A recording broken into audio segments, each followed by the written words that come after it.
Hello, everyone. Hi. Hello. How are you all today? It's good to see so many of you. Oh, yeah. We are joined today by Rebecca, who voices Hi. Yangyang. Yes.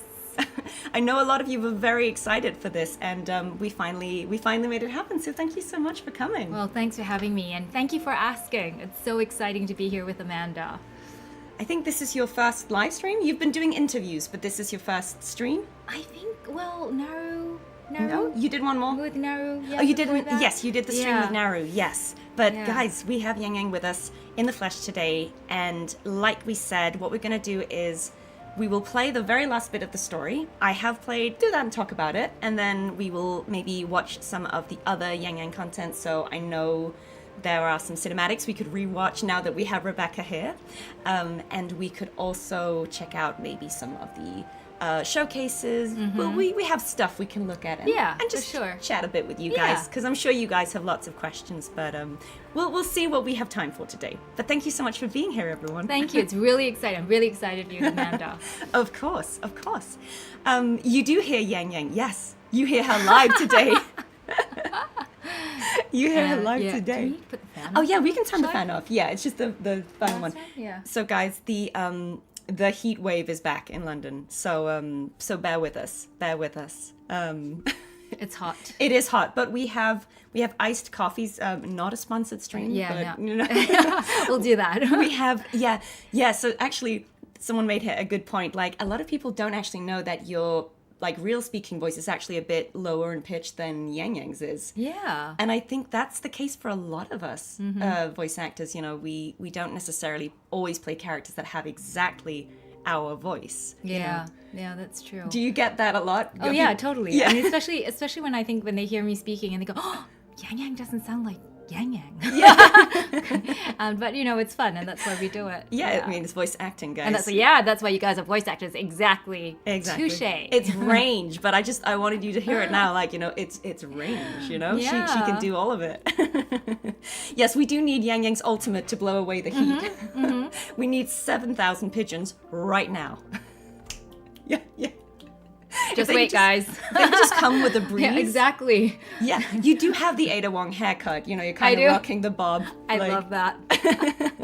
Thank you. So, have you played any of the game yet? Have you had a chance to see like how it looks like in game? I know you've watched some of the content, like some of the cutscenes, Yeah. right? Yeah, I have. But you've not played it. No. necessarily. I've watched people playing it. I watched Okay. some of you play it. I Yeah. love it. Okay. So I'm basically just gonna go into the gameplay of it, and then you guys can kind of see what it looks like. But yes, we are in the beautiful new area here. This is pretty much where the story took place. I think we kind of entered here. So I think Jinzhou is like this way. That's right. Yeah. And We've traveled. We've traveled, right? We kind of came to here, and then I think there was a bit of story where Rover and Soy Soy met in this region, and then they kind of split up and went and did their own thing, Yeah. and we all ended up, you know, back here. I think is the workshop, isn't it? Like You this gotta is where love a we have map, right? Yeah, I mean, we quite like a map, but this is just to bring us up to speed. This is kind of where the story was happening. And there is a bit of the story that I saved for today. A lot of people were saying, hey, Amanda, you missed a bit of the story. Like, you missed the segue. And I was like, no. There was a point to it. We wanted to do it together. So this is basically the after story. After the auto puppet crisis was resolved, the Washu Academy? Washu, yeah. Washu Academy invites Yang Yang to undergo another spectrum examination. However, as Yang Yang awaited the results, that mysterious voice finds its way to her once more. Mysterious, huh? So I haven't played this content, so I have no idea what this means. I mean, you obviously know, so I'm not going to ask you to. I think spoil. it'll come back to me. It'll come back. You'll be yeah, like- it'll come back. Okay. But I think let's just go into it, and then afterwards, guys, then we'll chat a bit and we can go into it. But let's just play this bit of the story first. So I think I have to wait for 2 days, which in the game is just that you can kind of fast forward. Oh, okay. You can be like, go to 2 days later, and it just passes time. I wish life was like that. I know, right? Like, can I just skip to... 2 days. Can I skip to the weekend again? So now time has passed. Apparently not enough, because it still says wait for 2 days. Sometimes you have to wait, like, you have to go to the exact time. So let's do it again. Let's just say 2 days later. See if that will do it now. I think it's a fun mechanic, but sometimes it's a little finicky. Okay, so now we got a text message, which is also a new thing they're doing. You get a lot of texts from people. Time for a little From this lady, and she says, Rover, about the data you sent over, I'm afraid the encryption of that prism of fate is beyond us. It's too sophisticated for our current tools. And then, yeah. She says, are you still with Yangyang? Oh, yeah. I mean, yes. Yeah. Actually, yes. Funny you ask. And okay, so they want Yangyang to come by. She seemed to have an overclocking episode in that Sentry Core. Both her physical traits and her forte have changed significantly. And according to the Ministry of War, she'll need to retake her spectrum test and overclock diagnostic. Otherwise, they can't trust sending her into combat. It's true. But that kind of makes sense because we did actually see her go through that kind of glow up, I call it, but you know, she had a transformation and it's not quite clear, I think, what that means. Yeah. I mean, they haven't really said, we just know that she comes back slightly differently. So yeah, let's go and find out what that's about.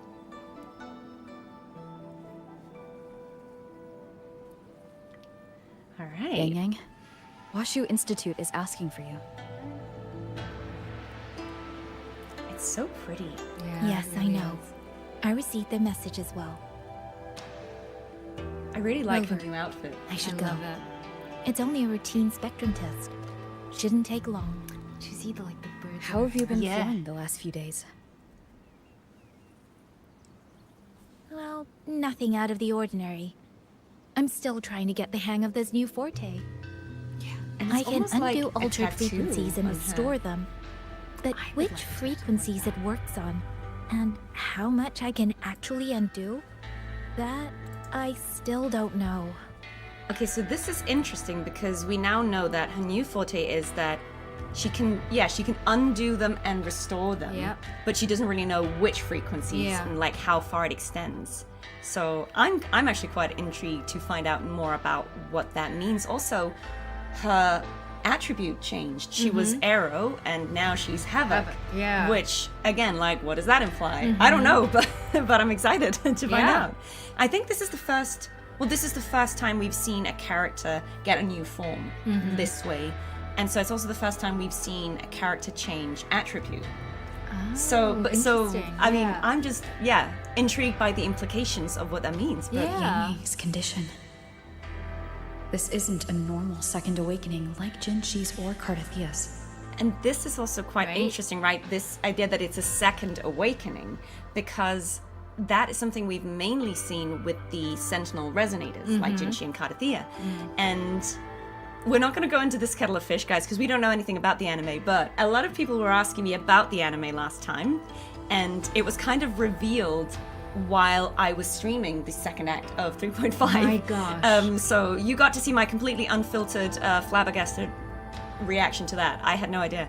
But what's cool is you get this lineup where Yangyang is one of the 5 characters shown, and all the other characters are either Sentinel resonators or an actual Sentinel, or Imeth is sort of an equivalent to, I think, a Sentinel resonator. So it's interesting that Yangyang is in that, but I guess the fact that she has had a second awakening, I think kind of puts her in that same category. Yeah, it is interesting because I wonder what then her arc is. You know what I mean? Yeah. Yeah. Guys, we genuinely don't know either, so we are as excited as you to find out.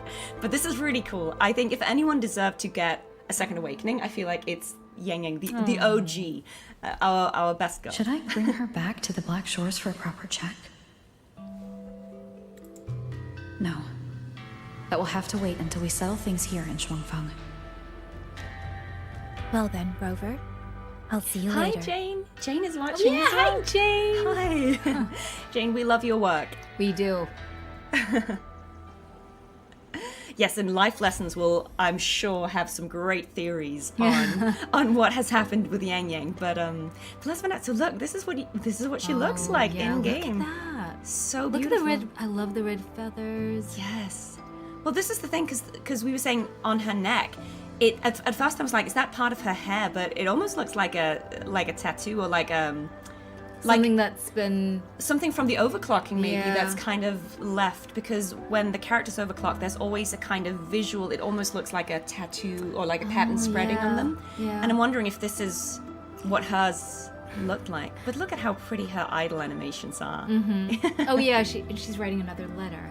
She's Right? writing a letter, of course she is. And we know whom too. right? Yes, yeah. And all the birds. Are these birds all part of Xuanfeng. her idol? Yeah, they are. Oh my god. Okay, that's amazing. Okay. They're really pretty. They are really, really pretty. I'm just gonna move the keyboard. I'm gonna move that over here, and then great, because then we can. Cool. Okay, so let me take us to the Stay close to me. academy. It looks so pretty, the game. I was playing around a bit with Oh, the settings, koi but look at these. Like, it looks so good now. It's beautiful. So many details in it. Right. Okay. We're here.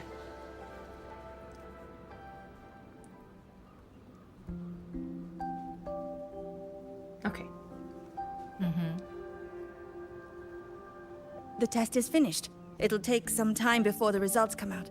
Please, wait here for a moment. I like that they do these tests, though, to kind of make sure that it's safe for the resonator to go and use their powers and not kill themselves. Yeah.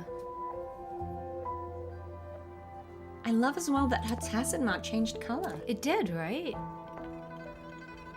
Oh, hello. And here's the sister.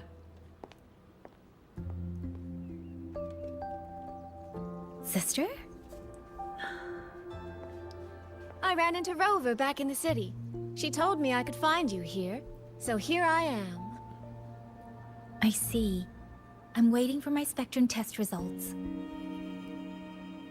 You know, when you came back with Rover, you looked so different, it actually gave me a bit of a fright.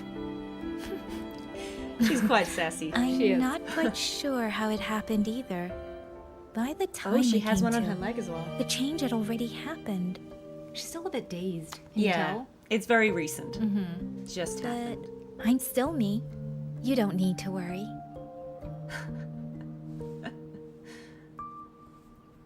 Well, you're certainly going to give Mother and Father a shock at the New Year's gathering.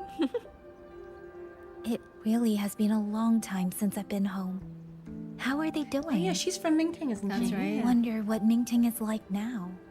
That's a region we haven't been to yet, but we've I heard a lot visited about them it. recently.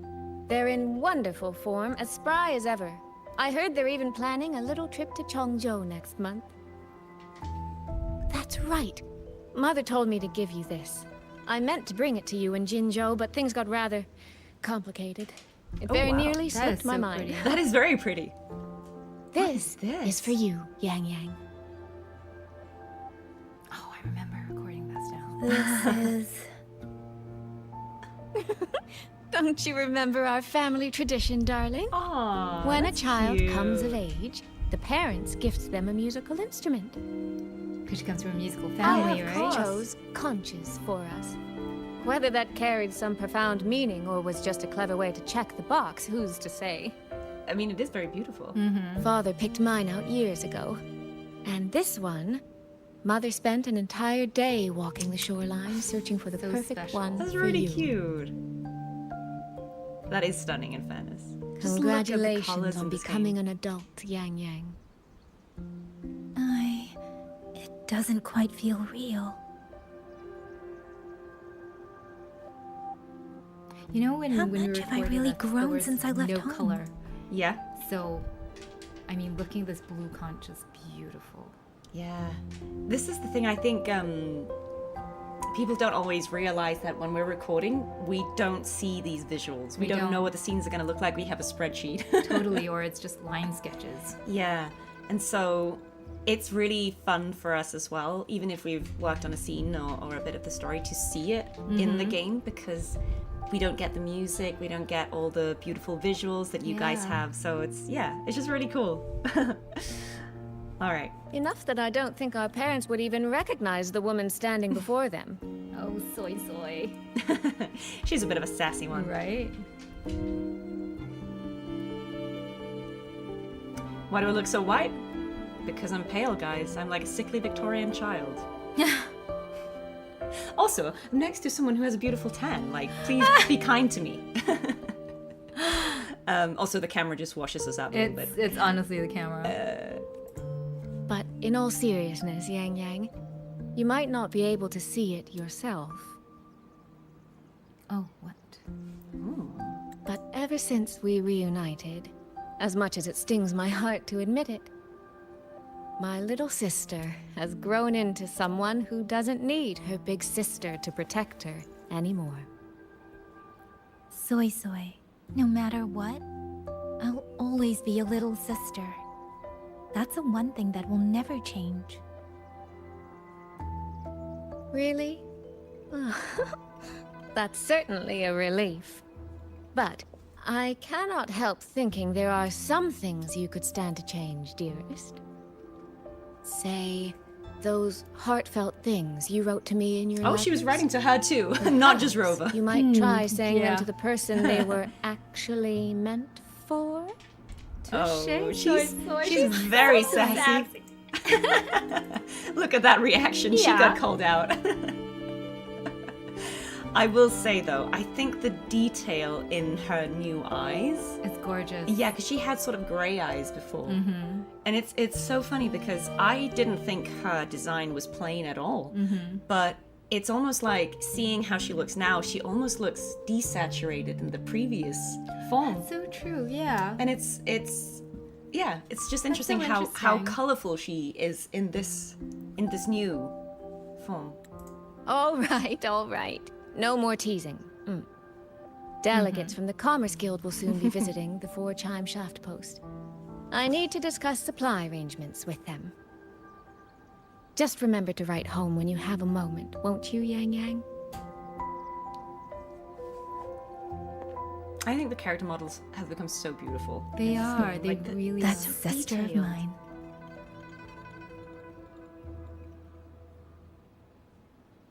Look Oh my gosh, look. like the details. Yeah. Absolutely crazy, guys. They say a conch carries the sound of the sea within it.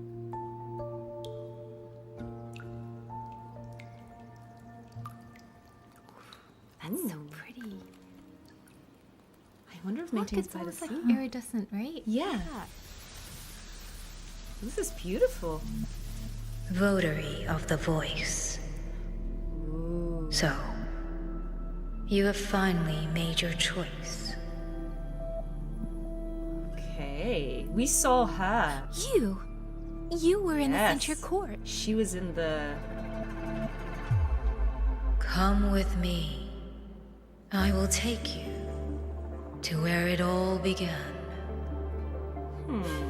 Who is she? Who is she? Yes. Right? Who is she? Because that could be her, but it could also not be her, right? It could just take her form. Yes, this is a good question. Oh my god, it's evil Yangyang. I see Is a comment. Did she voice this too? I did. Yeah, yeah. Rebecca did. voiced her. See, range. Hurry up! Come on!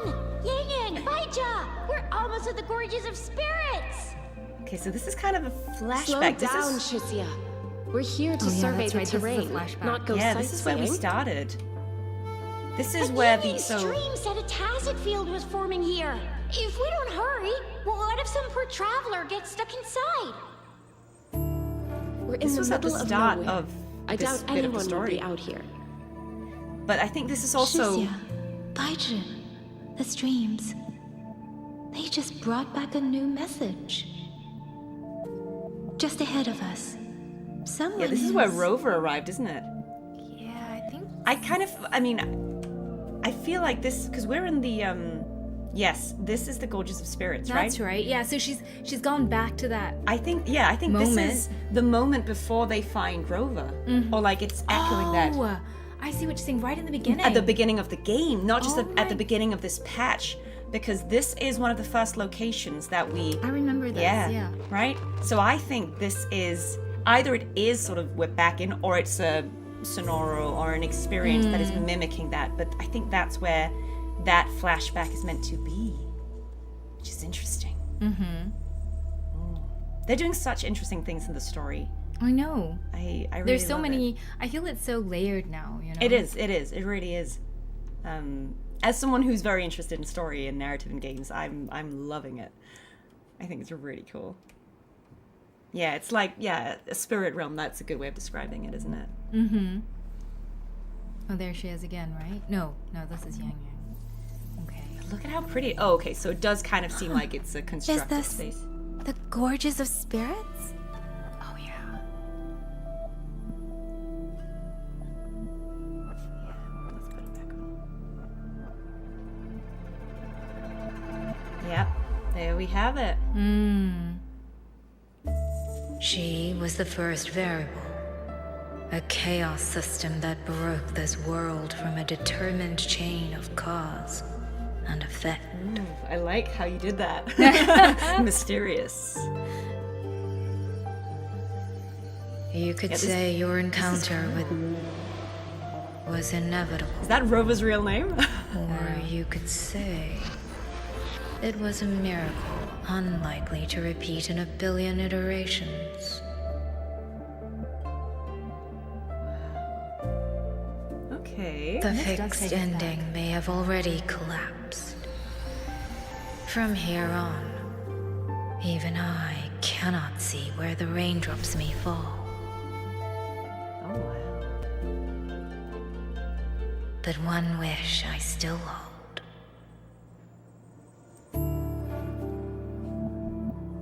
That when this world welcomes its next dawn, hope will be born from that same light.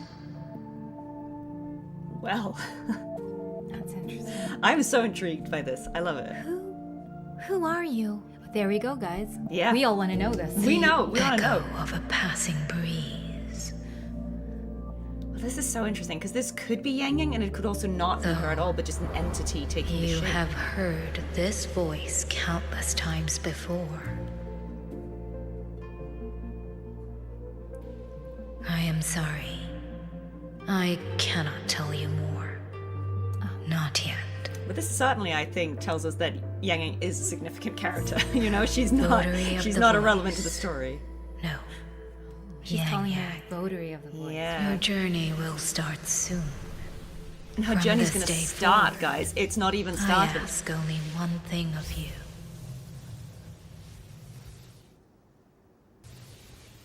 Listen to the songs of the wind.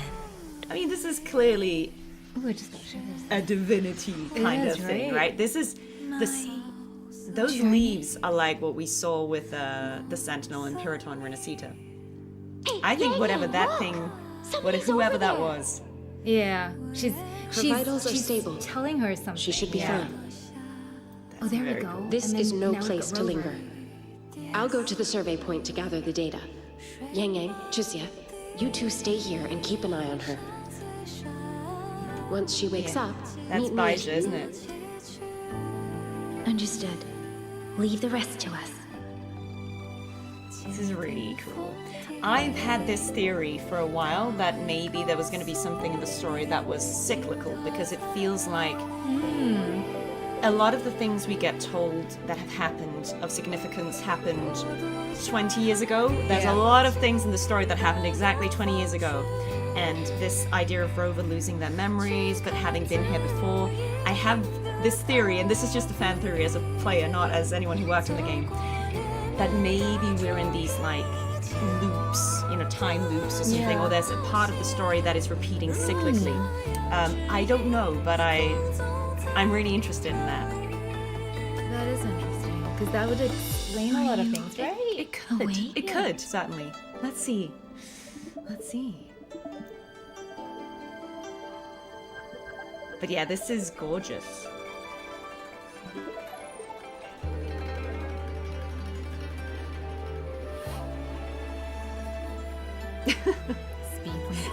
Don't speed, guys. What was that?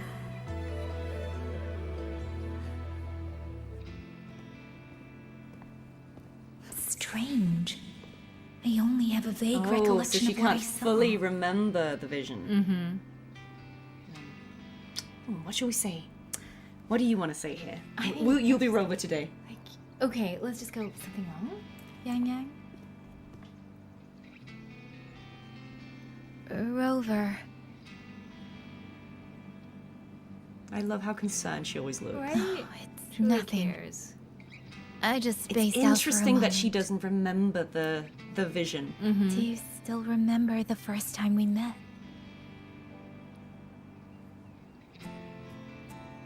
I don't think I could ever forget that day. I couldn't. I think it's very You ingrained in know- everyone's mind. Before you woke up. Yangyang, your examination reports are finally ready. Do you want to go over Good to them know. now? I'm sure she passed with flying colors. How do they look? Normal, but very strange. Strange.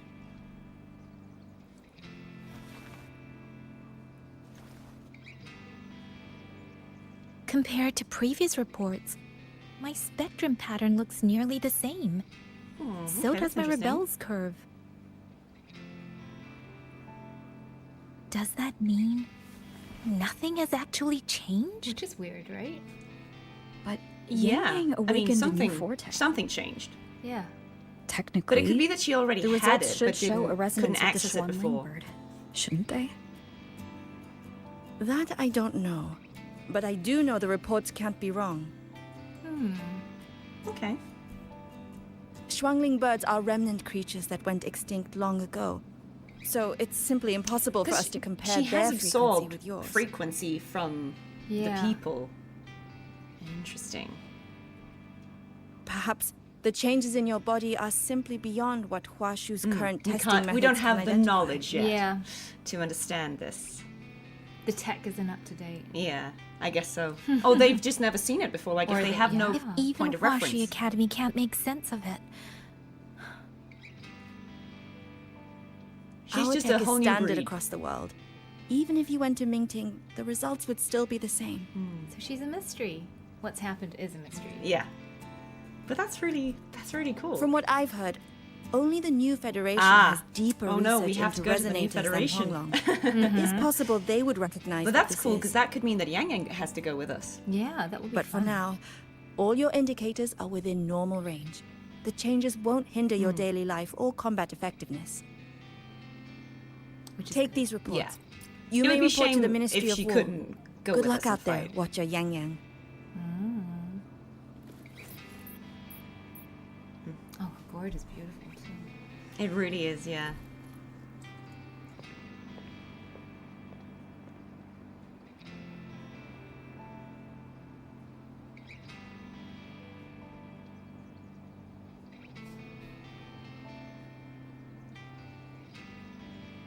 But that's cool, because that just means there's still more mystery. There's still more about Yangyang we don't know that we will find out. Exactly. Yeah. Very cool. Yeah, she is the game icon, so of course, there's going to be more to her than meets the eye. Yeah. I suppose we'll have to leave this matter for another day. Are you really okay with that? Yes, after all, we have more urgent problems to solve in Shuangfang Hold first. Yep. Besides, you have your own fair share of mysteries too. That's true. Don't you? Yeah. That is true. That is true.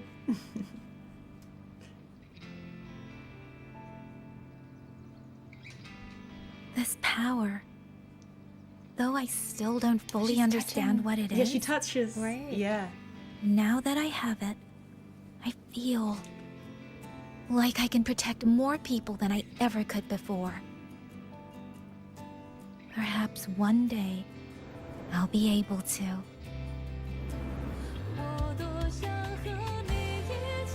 Oh, I love when they bring in the songs. No, I don't want this to be a one-day wish. So I'll say it now.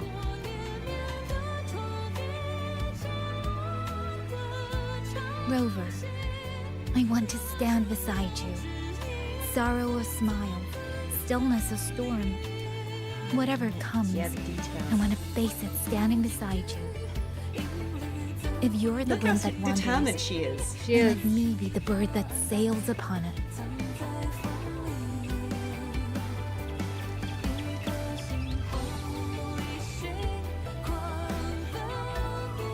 feel like she knows what she wants Yeah. now. Yeah. Like more than ever before. Yeah, absolutely. It really was her coming of age moment, wasn't it? My wings might not be strong enough yet. Maybe there is still a long way for me to go before I can truly keep up with you. But this vow will never change. This feeling will be the beacon that guides me until the end of the world. There's a resolution in her face, Yeah, right? there really is. Look at that. Look at her face there. Yeah. That's cool. Ah, that was really nice. That was really nice to watch. And even like, look at how she stands now. She stands so determined. She does, yeah, you're right. So true. I think we can talk to her again. Yeah. Let's do that. Oh no, we can't. We can just stand here. leave? We can just stand here awkwardly and then leave again. Or That's kind of funny. She can write another Yeah. letter. Okay. That is quite funny that this is all, it's just like standing in silence. I love like, that. Quality time. Yeah, quality time, you know? They don't need to say words. That is quite funny. There are other areas where we can find her? Okay. Well, I mean, I don't know about you, because obviously as actors we have our own interpretations of the characters and their stories, but to me this felt similar to how at the end of her story Cartethyia said, I want to become as strong as you, actually stronger, so that if you ever need to be stopped, because Rover kind of has to stop and fight Cartethyia and Fleur-de-Lis in her story, I want to be able to do the same for you. And that's kind of how I interpreted what Yangyang just said. This I love that idea of, I want to stand beside you, I want to protect more people, I want to be there on the front lines of whatever fight we have to have, you know, because the fight is still ongoing, right? Of course, yeah. You know, I want to be an equal, you know, someone who can match you, and maybe I'm not there yet, but I will become someone who will be able to do that. I think that's, it's just really lovely to see her, I think, come into her power. Yeah, and I think also a greater understanding of her forte, even though, you know, she doesn't fully understand it, but it's so nice to see her, I think, embrace it more. Yeah. And her responsibility. Yeah. And I think that's what's happening. And it feels very in character for her, because when we meet her, she is, are they called Midnight Rangers? Yeah. She's a Midnight Ranger, so she's already doing, now she's called a Watcher, just because that's what they're called in this area, this sort of equivalent role. But she was always someone who was protecting the people, right? That's right. Even though she's not that old, you know, she just got her coming of age gift from her sister, right? So she's not, you know, someone who's old, but still she's been fighting for this long and protecting people despite her age. So yeah, I think that's really lovely that she has the confidence now and the determination of, this is what I'm gonna do. Yeah. That's really lovely to see. It's maturity, isn't it? I think she's... Oh, sorry, I just saw James is here. James! Hey! Hello! Hi! Oh my god, we've got everyone. We've This got is a James. testament to my connection with the... Yeah, hi, how are you guys? Everyone say Good to hi to see James you. and Jane as well. Sorry, I cut you off. Continue, if you I was just remember. going to say, I think she's coming into a fuller version of herself, Yeah. of what she always wanted to do, and maybe she's trying to find a path and her voice. Yes. You know, and I think it's kind of interesting because, you know, she comes from a musical family and, you know, like music, voice, and everything, and I think, you know, all that tells a story, and she's trying to find her voice and her story and her path and her arc. Yeah. You know, I think it's all kind of very symbolic. And I love that she's, you know, this title, like, is it Votary of the Voice? Yeah, Votary of the Voice, like, that's such a mysterious title, but again, what does it mean, right? I know. What does it mean? Doesn't votary mean something like protector or something? Maybe. Right? Yeah, I actually don't know. It's not a word I've ever used or heard before, but that would make sense. Yeah, I mean, I think again, who is the voice, right? Is the voice, you know, like the voice of the people? Is the voice the entity? I'm just going to call it the entity that she just met, that kind of came to her in a form that looked like her past self? Because it could very well be that there is a version of her that also is in some kind of loop, right? Or can come back in time and impart some wisdom on herself. Yeah. The way we've also seen Rover receive messages from past Rover, right? Yeah. Which is why I had this theory that there could be this cyclical element to it, right? Because we've had we've had several incidents in this game where we've kind of found or received a message from past Rover being like, when you get this, in a very sort of that's mysterious true. way. It feels like there are a lot of characters and forces in Solaris that are sort of all trying to control the path that things unfold, down. The question is there only one path? Yeah, exactly. Because everything we hear about this is there are multiple outcomes, and now this votary, or the character we saw doesn't even now know, like, it kind of implied that there had been sort of a predetermined path, and now that has broken, like Rover has broken that cycle or that predetermined path. And we've got characters like, I know you didn't work on that part of the game, but in the 2.x storyline, one of the Fraxidus overseers, Cristoforo, is a playwright. Oh, yeah. And he's also trying to control these narratives and literally write a story that plays out how the Fraxidus want it to play out. And so we've got all these forces that are trying to control the narrative or how things play out. Yeah. And I just think that's really interesting, and it would be interesting to me if there is some kind of time loop or thing going on as well. But I feel like we will get all of those answers eventually. That could be years down the line, but I think it's so exciting that all of these things are in the story already, or like the seeds of that. True. Votary is Votary just a voice, or is it truly Yangyang from another alternate timeline? We will find out, guys. Yeah, we will find out. And yes, we do. Alto does need an SP form as well.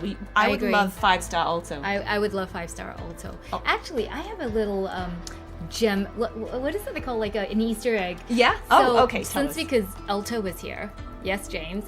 So basically, in 1.3, Yeah. when they reach the Black Shores. Yes. And he meets Monica and the Shorekeeper. Yes. I also voiced Monica. So, Well. I'm Monica, and so yes, remember that, James? That's actually really cool. I remember that. I played that quite late, actually, because I played all the 1.0, so up until Overthrax. I played that, and then because I was trying to catch up to Renacita, I kind of jumped ahead, and then I came back later and I played Mount Firmament and Black Shores. So I actually played that bit quite late, so I remember it more vividly because it wasn't that long ago. But that's so cool. I love how several of the NPCs or like minor characters in that bit of the story were voiced by people like you, who also voice a Resonator, and I think Alex Guelff, who voices Cantarella, I think she also voiced one of the NPCs in that storyline. So like there are, I think she voiced Hoda. Maybe James can correct me on that, but I just think it's so funny when you've got people who are working on the game as a fixed character also coming back for NPCs. I just think it's really fun. It's really fun. They're like little Easter eggs in the game, I think. So there you have it, guys. She's also Monica. She, again, range, voice actors. Yeah. Well, this was really cool.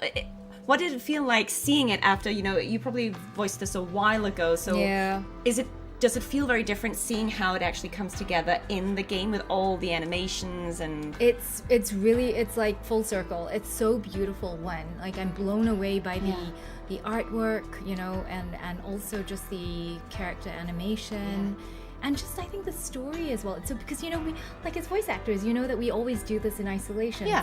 We do them, sometimes the other lines are not even recorded. We're doing it without any context of what the scene is actually about. So we're relying on, people to give us context of the scene or what they're actually saying. So it's really nice to see.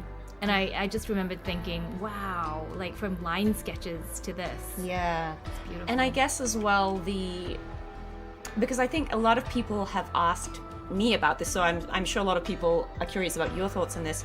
Obviously, you first worked on this game at the very start of the game, so that would have been a while ago. And 23.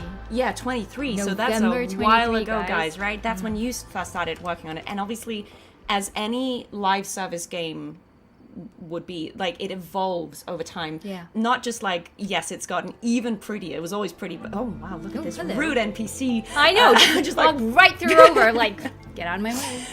like not only has it like it has become more and more beautiful visually, sure. But the storytelling style, I think, has also evolved a bit. I felt that even just working on it for like the year that 2.x was going.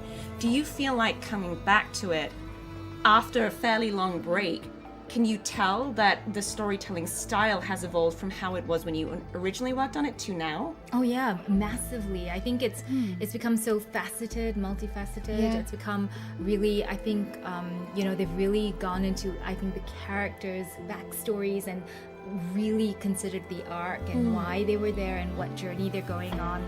So it's a gift. It really is a gift to come back, into voicing Yangyang again. And it's rare actually that we get the opportunity to work on a project and then step away for it for that long and come back to it.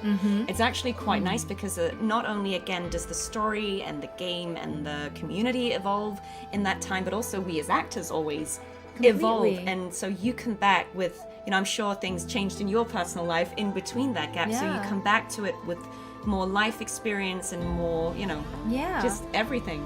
Completely. And also coming into contact or engaging with Yangyang again, where she is now, having gone through all her experience, almost as I feel it's like a mirror to, what we go through after coming back to something. And that impacts everything from voice to like her transformation to, everything.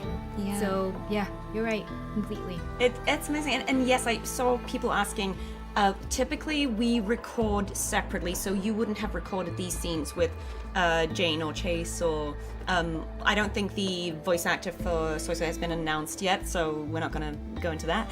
But you don't necessarily oh yes, so we've got a question here about do you speak Mandarin? 一点点. Yes, I do. I mean, I learned it. This is a testament. Oh. So yeah, I sometimes like, especially with the music and the songs when they come in, it's really beautiful. I think the one song, especially being sung in Mandarin, was the one where she transforms. Yes. That scene. Oh my gosh. Actually, we should watch that scene. Watch that. That really got to me, especially because of the Mandarin. And I guess that helps as well with. So again, I only worked on parts of the game where I don't think there was a lot of Chinese names or words in the part of the game I worked on, because obviously Renacida has more of a European inspiration. But I know that we kind of get these like references, so like you agree on this is how we're going to pronounce it. And I know with obviously there are many like nuances within Chinese, like there are different dialects or accents and all these things that there isn't any language that is large enough. So I also believe that this is actually the case where names can be pronounced in multiple ways and they're all correct, because I know people are asking me, is it soy soy, is it sway sway? And as far as I understand, it can actually be both. Yeah. Like it depends on, like where you're from, like it can kind of be both. So I think that must also be helpful if you are someone who knows a bit about like the pronunciation of certain words. I guess that helps with. Yeah, I think it gave me a greater understanding with some of the names and like some of the place names. And it was just really interesting because you can see it in the artwork because it reflects obviously the Chinese name. But then ultimately I think they decide what's going to be the easiest for all the voice actors to say. So some of it is not necessarily, I guess, correct pinging, which is like the tone. And then they'll just westernize it a little bit. Yeah, because I think it was the same with Renacida. Like obviously if you were doing it with an Italian accent, it wouldn't be Renacida, but that was kind of what they said to us. And a lot of people said it's not fleur-de-lis, it's fleur-de-lis, and I'm like, I hear you French speakers, and I agree. But again, I think it's this, I suppose sometimes in if you're making something for an English speaking audience, I guess sometimes the creative decision is just made to be like, well, we're going to say it like this. It's a name. We're going to pronounce it this way because that will be easier for it's not just about, I think, the voice actors, but also people playing the game. Because they have to say the name. To say the thing, So if everyone says it differently, the players are going to be so confused. Who's she talking about again? Exactly. So, I think that's just kind of the case for every project. Like sometimes there's a bit of creative liberty in how we pronounce things because, again, it's also to make it, I think, consistent and simple for players as well. And I see Marco's here as well. Hi, do you know Marco Meatball? He's yes, I do. Marco Meatball, thank you. Hi, Marco. How are you? Hello. Thanks for joining us today. We're just checking out some of the the very cool Yangyang stuff. This still kind of makes me laugh. Spend some time alone with Yangyang and they just like stand in silence. I know. Like I think they're stargazing. They must be doing they must be something. stargazing. Yeah, Yeah, there we go. And you guys said that there were other places we can meet Yangyang. Can you let us know in the chat when and where to go to find her in those other locations? Because I don't know that, but I know you guys always know where we can find her. Someone's just said something is trending on Twitter. What's And trending? Another collab. Oh, there's... I actually saw this earlier, but... Oh, a Wuthering Waves Dragon Ball fan art collab. Would I agree to that? I'm sorry, I don't know what the question is. Can you rephrase that question for me so I understand? Okay, Shiling Village at 9 a.m. Oh, I love Okay. it. There's timestamps. And at the tree Okay. at 12 noon. Okay, so where is that? Do you mean this village? Or is there a different village called... Is it this village you mean? Xianling? Is it the Xianling? No, Shiling. Is there... So is that... That's a different village? Where is that? Which village is it, guys? Is it Shiling or Xianling? Okay, let's see. I haven't explored the map enough yet, guys. I haven't had time to play There's it. a hidden Yangyang interaction in Xianling Okay, Village at 9 let's go for a.m. that one. Let's go for that one. So let's go to... we'll go to the village. Yeah, Xianling Village. Okay, we'll go to is what 9 they're a.m. saying. Yep. and see if we can find her. I love these hidden ones. Yeah, I know, and I'm so impressed by how people find these. Yeah, how do you do Like, that? I guess they play the game. a Oh lot. yeah, that's But true. I'm here like, how? Okay, so let's go to 9 a.m. 9 a.m. See if we can find her. But yeah, I love it how people can just let me know like amazing. this is where the good That's stuff is. amazing. Okay, so let's see if we can find her. Okay, so where in the village is she? Oh, she's right here, isn't she? Where? She's Oh right yeah, here. there she is. Okay, Oh, what's happening? let's watch. Oh, she's training maybe. Oh, I remember this. Ooh. Oh, okay. She looks really cool with her new sword. I love her sword. My steel can be unforgiving. Stay sharp. Oh, okay. Okay. Look at that. I do wonder if they have people do mocap for this. See it. Yeah. I mean, obviously we don't do it. No, but- no, we Call don't. it No. here? You're incredible. I couldn't land a Oh, single that's really hit on you. cool. It's just luck, really. So I modest. still have much to learn myself. She I is don't have really any modest. special talent for swordsmanship. I've just spent a ton of time training. I guess I've at least picked up the basics. Oh, that's nice. That's really cool. So there are two with her in the village. The second is unlocked after doing the Yangyang side quest. Oh, what's the side quest, guys? Is that Someone what we said just I was did? bullying that NPC. No, I No. was just training them. I was Look, helping the them. NPC needs to get good, okay? Yeah. that was being kind. actually. Yangyang can't hold back, you know? They have to get with the program. So are you saying any of these are like side quests with Yangyang? Or is it just the segue that we just did? Is that what we needed to do? James, thank you so much Bye, for joining. James. There's a Yangyang side quest. Okay. Do you know which one it is? Because none of these, like, look. By the tree. I don't. There's a blue one that starts with talking to... Okay, let's try and talk with her. And let's see if that unlocks the side quest. But Thanks, guys. you knocked out most of the people from the Ministry of War, all by yourself. Even Yangyang's a Lian Yu certified knows badass. about it. She said once she's back on her feet, she absolutely wants to have a round with you.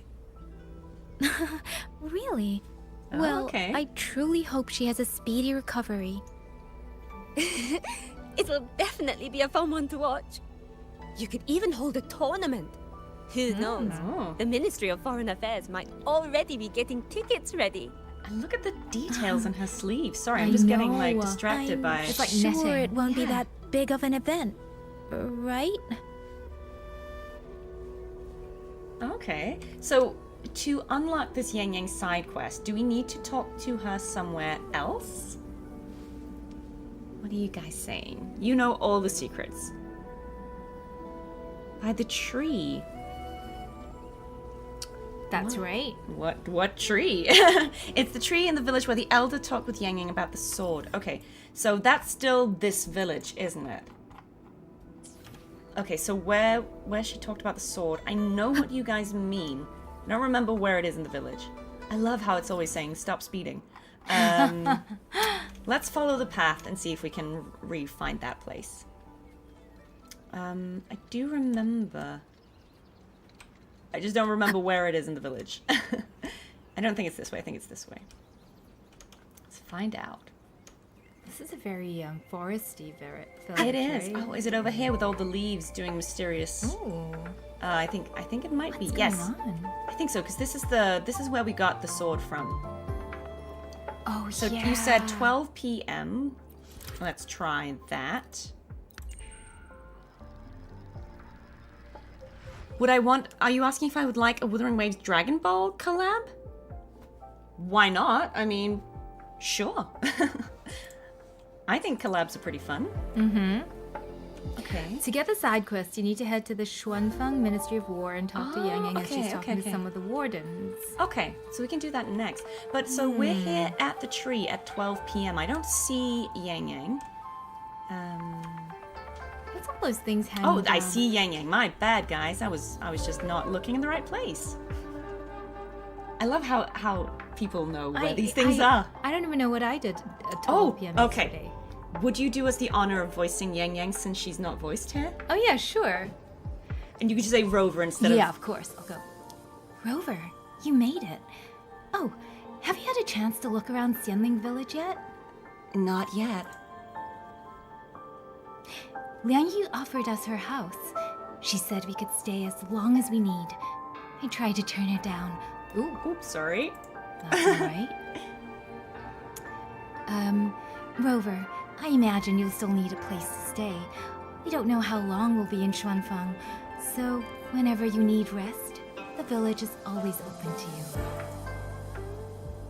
Everyone here is eager to meet you. They're already planning a welcoming feast for when Liang Yu gets out of the hospital. You seem to have really settled in here. Think so.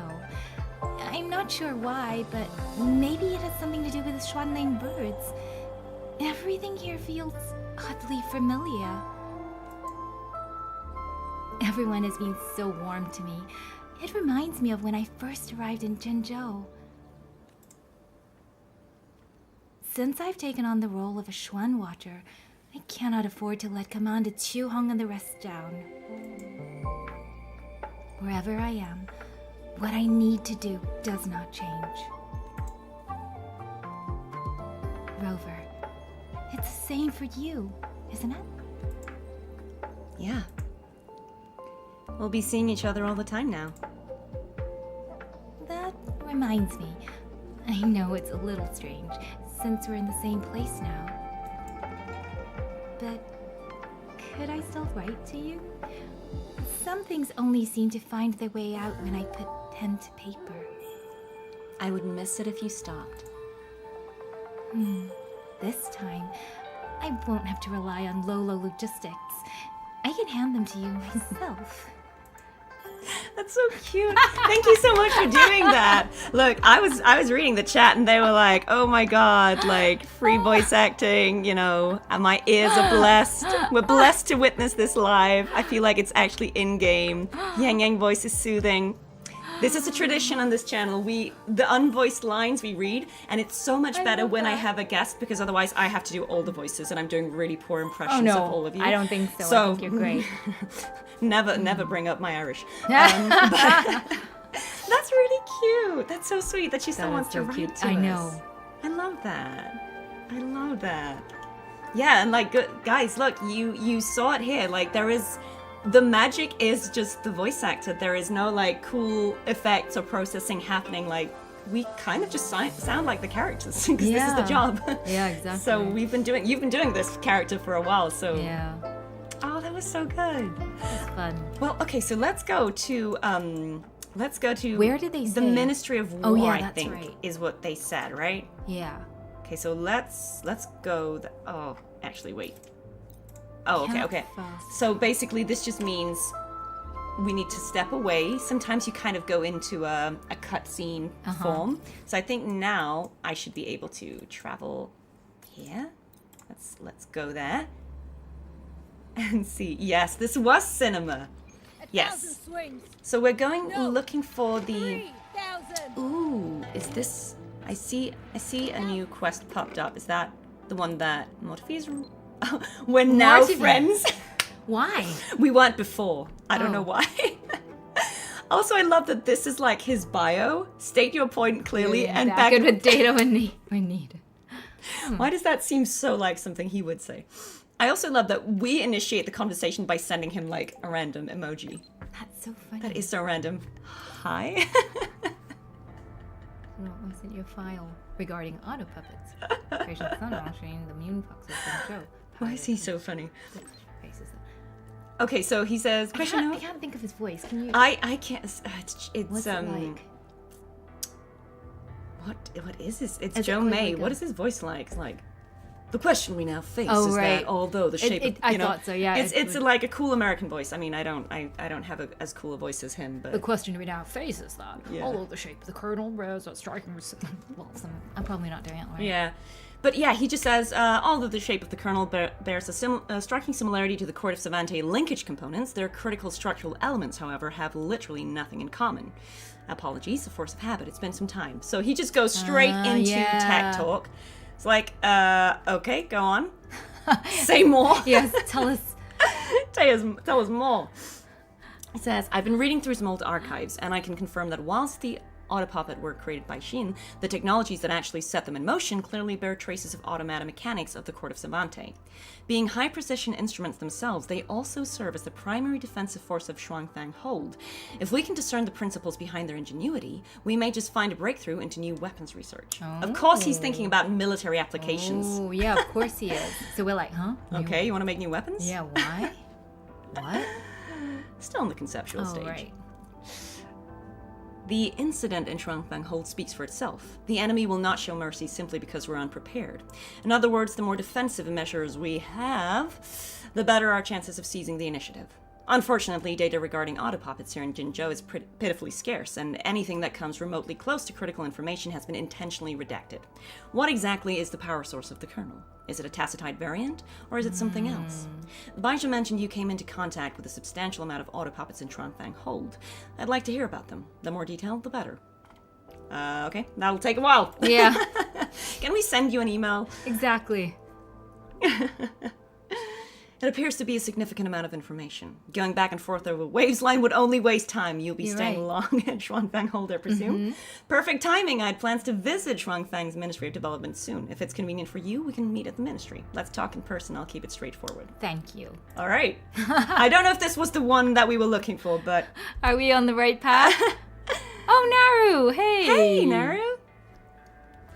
Oh, sorry. That's all right. I would love to see him back in the game, because I was kind of sad that we went back to Jinzhou, and we spoke to Baizha, we saw Qixia, of course, Yangyang, Jinshi, Sanhua, even Shang Liao, but we didn't actually speak to Morphe, and I felt bad. I was like, oh, he got left out. Yeah. So, cool. Right, I don't know if this was actually This is Yang a testament Yang's... to my connection This with the is world his around daily me. quest. And Okay. it's This is very- not what we're looking for. Yeah, we didn't see Chang Li, but we were told that Chang Li was off doing something, so I think we might see her later. Okay. I don't know. But so this... Oh, wait for the Ministry of Water prepared. This might be the one. Guys, is Silence of the Guilty the one you were talking about? Is that the one that has to do with Yangyang? Yes. Thanks, guys. They know. You know. You know everything. But do you know you know? Right, so let's wait for 2 days again. See how that goes. Indeed, guys. Do you know, are you privy to the you know meme? There's a resonator in Renacida, or Septimont, called You Know. And part of her story is that everyone forgets about her. This is quite sad, actually, but due to what happens in the plot, everyone kind of forgets that they knew her before.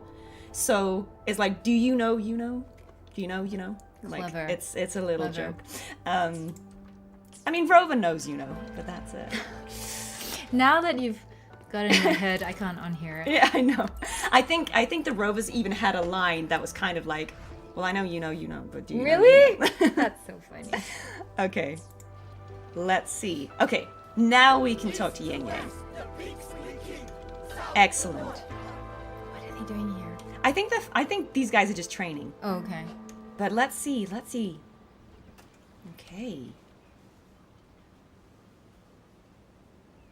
Okay, so a flustered... This seems unvoiced. Do you want to be Yangyang again for this Yeah, first? sure. So And you're going to be warden? Yeah, I'll be this warden. Great. Let's do this. Oh, what's your Yangyang? Washu Academy's overwhelmed. We're out of beds and medical supplies. Set up temporary tents nearby. Keep the critically injured inside the academy. Move the lightly wounded to the tents. Make sure every patient is assigned to a physician.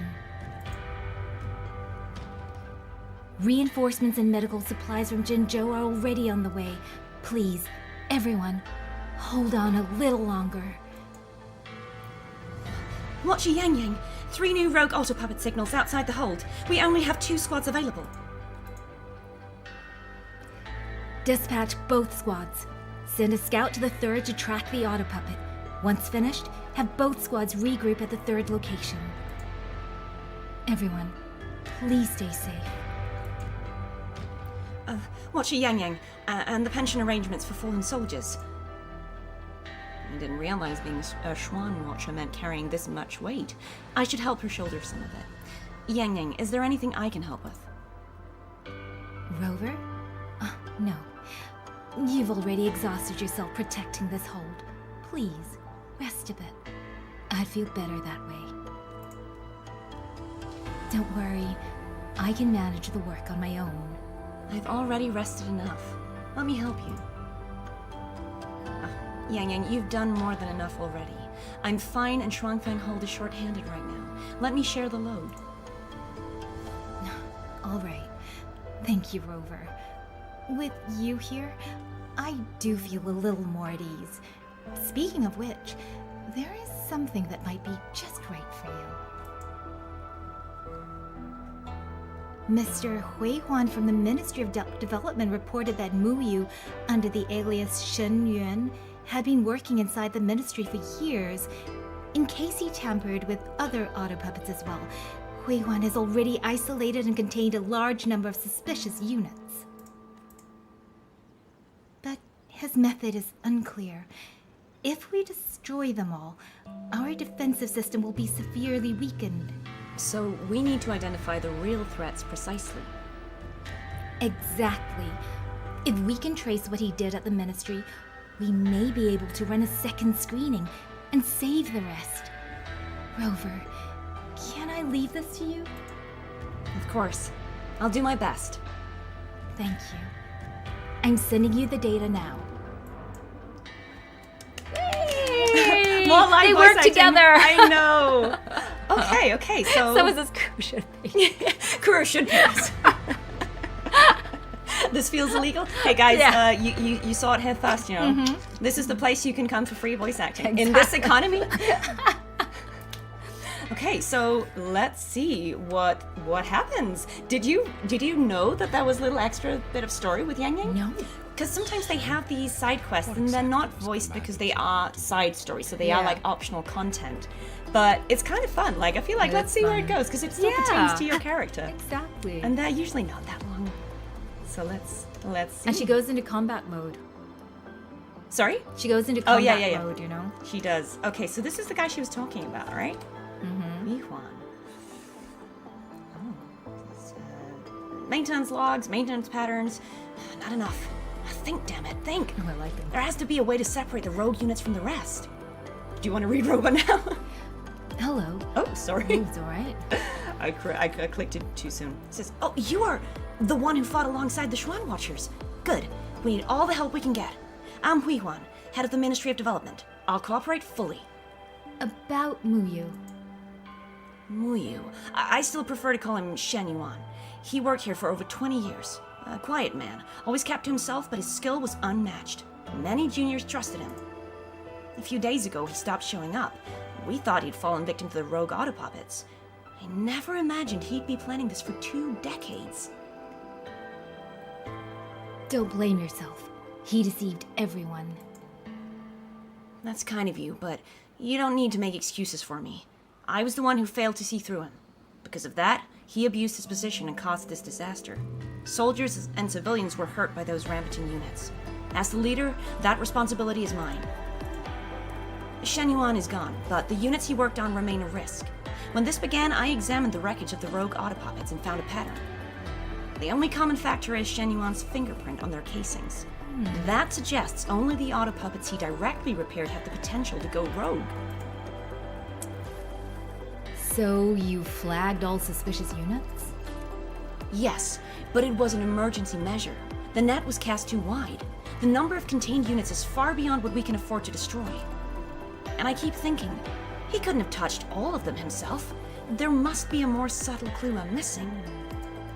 But everyone here is already at their limit. I had no choice but to ask the Ministry of War for help. What do you want me to do? Shen Yuan was a loner, but his fingerprint appears on units assigned to other craftsmen. Someone must have been helping him.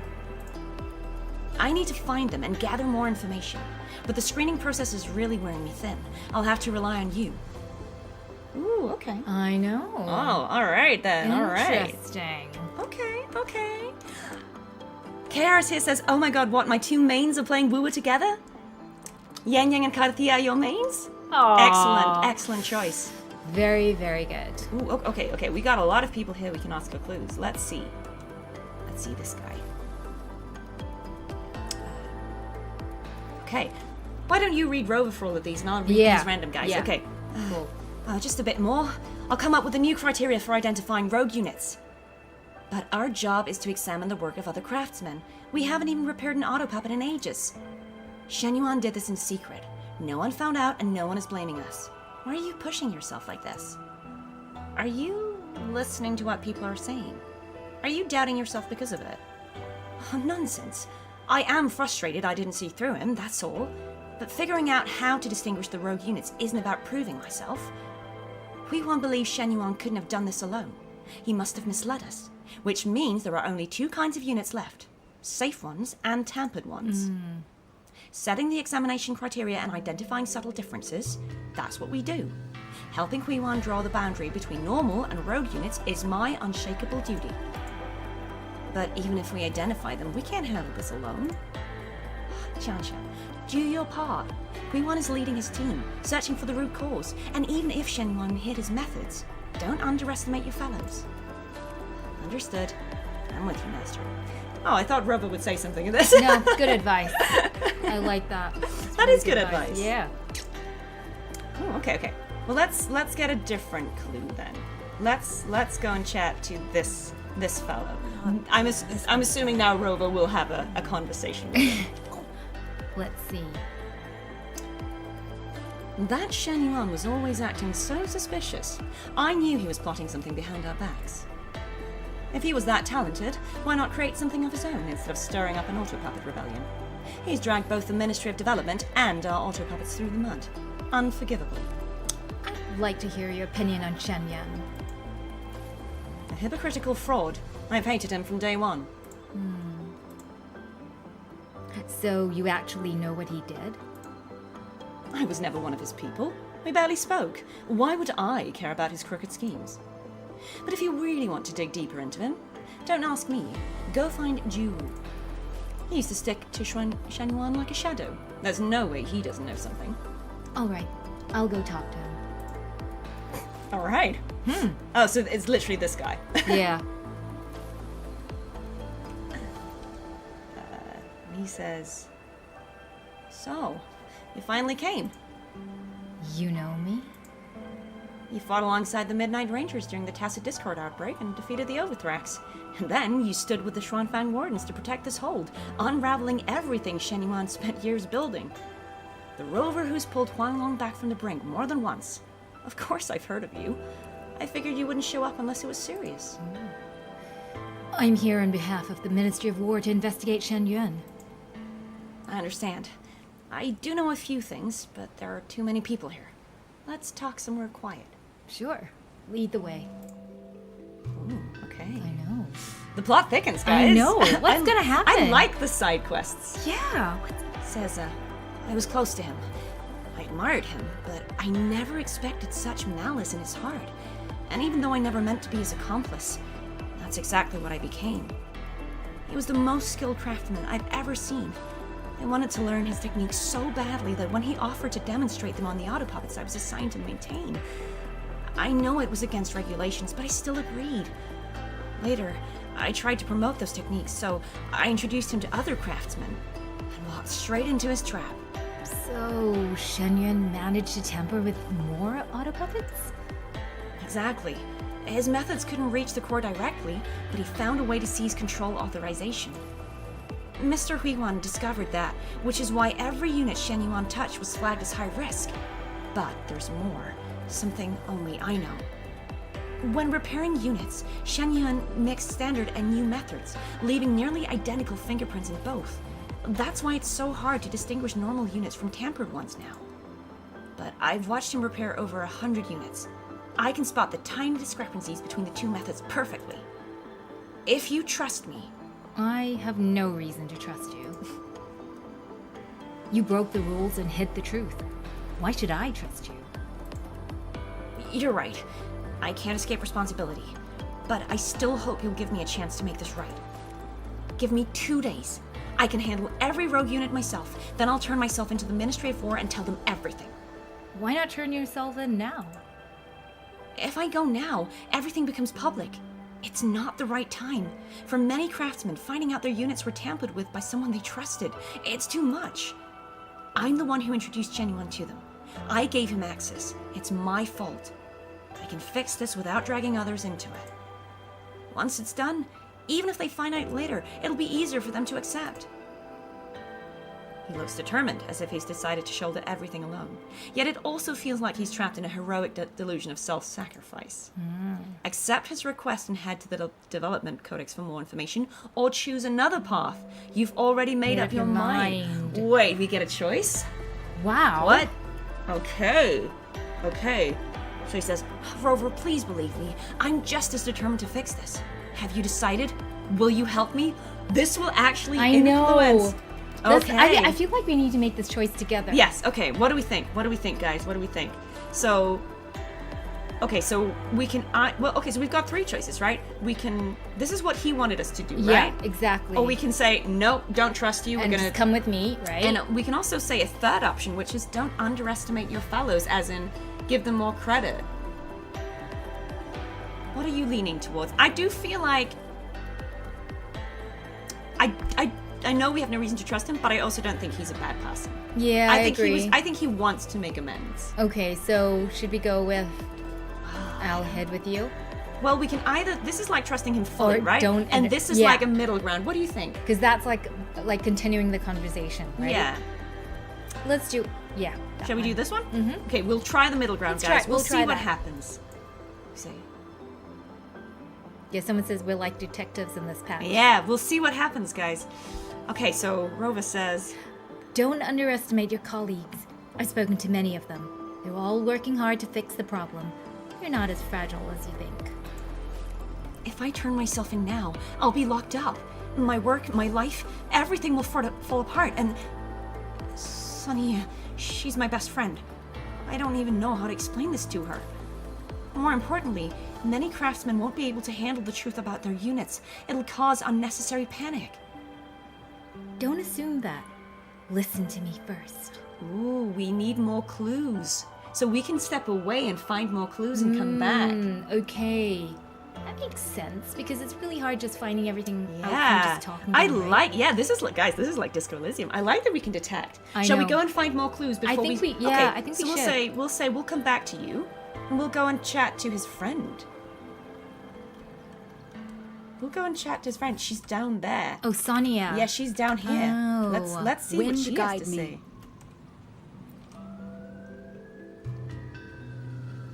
Says, are you the soldier sent by the Ministry of War to investigate Shen Yuan? I'm Sonia, from Raguna, and I've been with the Ministry of Development for 3 years. How well did you know Shen Yuan? Not well. Technically speaking, he was brilliant and never hid his knowledge. Always willing to guide juniors.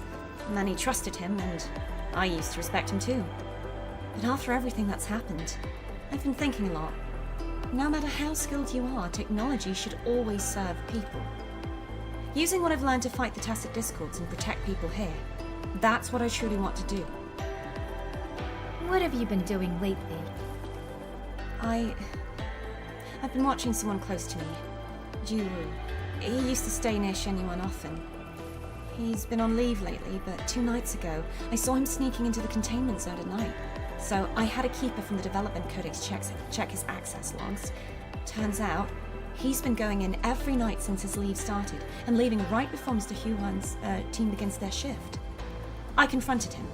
He just brushed it off, saying he gets more inspiration at night and might find a solution. It's clearly an excuse. Since you're leading the investigation, I bet you're better at gathering information than I am. You should talk to him. I don't want to say it, but something feels off. All right. I'll go talk to him. If you need his access logs, go to the keeper from the codex. We've been keeping a close eye on him. Ooh. Great. Now we know what to do. Do you want to do that? Do you want to get the logs from someone to see, like she said, we can go and speak to someone to get the logs to see what he was actually doing? Yeah.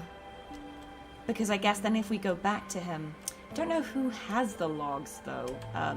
Who did she say? I think there's a way we can see what we just said. Isn't there a way you can like read what just happened? I feel like there is, but I don't remember where it is. But Wind rises! Said, oh, whoa. Sorry, Rover. I think she said someone had the logs. Let's see. Was it this guy? No, this one's no. Okay. This is the guy we already spoke to. Yeah, we... but let's see, actually. Did we choose this option before? Okay, no, it's just the same. Okay, so this was not the guy who has the logs, but let's see. Let's see if it's some of these other people. Oh, this one's a dud. Oh, these artisans. Yeah, so it's, I think this is just another thing. Okay. I don't think this is related to it. Some of these conversations are just like random interactions. I think all the people with those little like these like little circles are the people related to the quest. Oh, I can work with this one. I wonder who the person is who has the logs then. If it's any of these people. I know she said it, but I forgot who it was. Because she just said like the overseer or something. Guys, in the map section you can see it. Yeah, I'm not seeing it though. Like, I'm just seeing the main, like, the main quest. So I don't see where the other person is. I was just curious about those logs since she brought it up. Let's see. Yeah, no worries. So we can see if we can go back up, and even just chatting to her might have unlocked new things. That's true.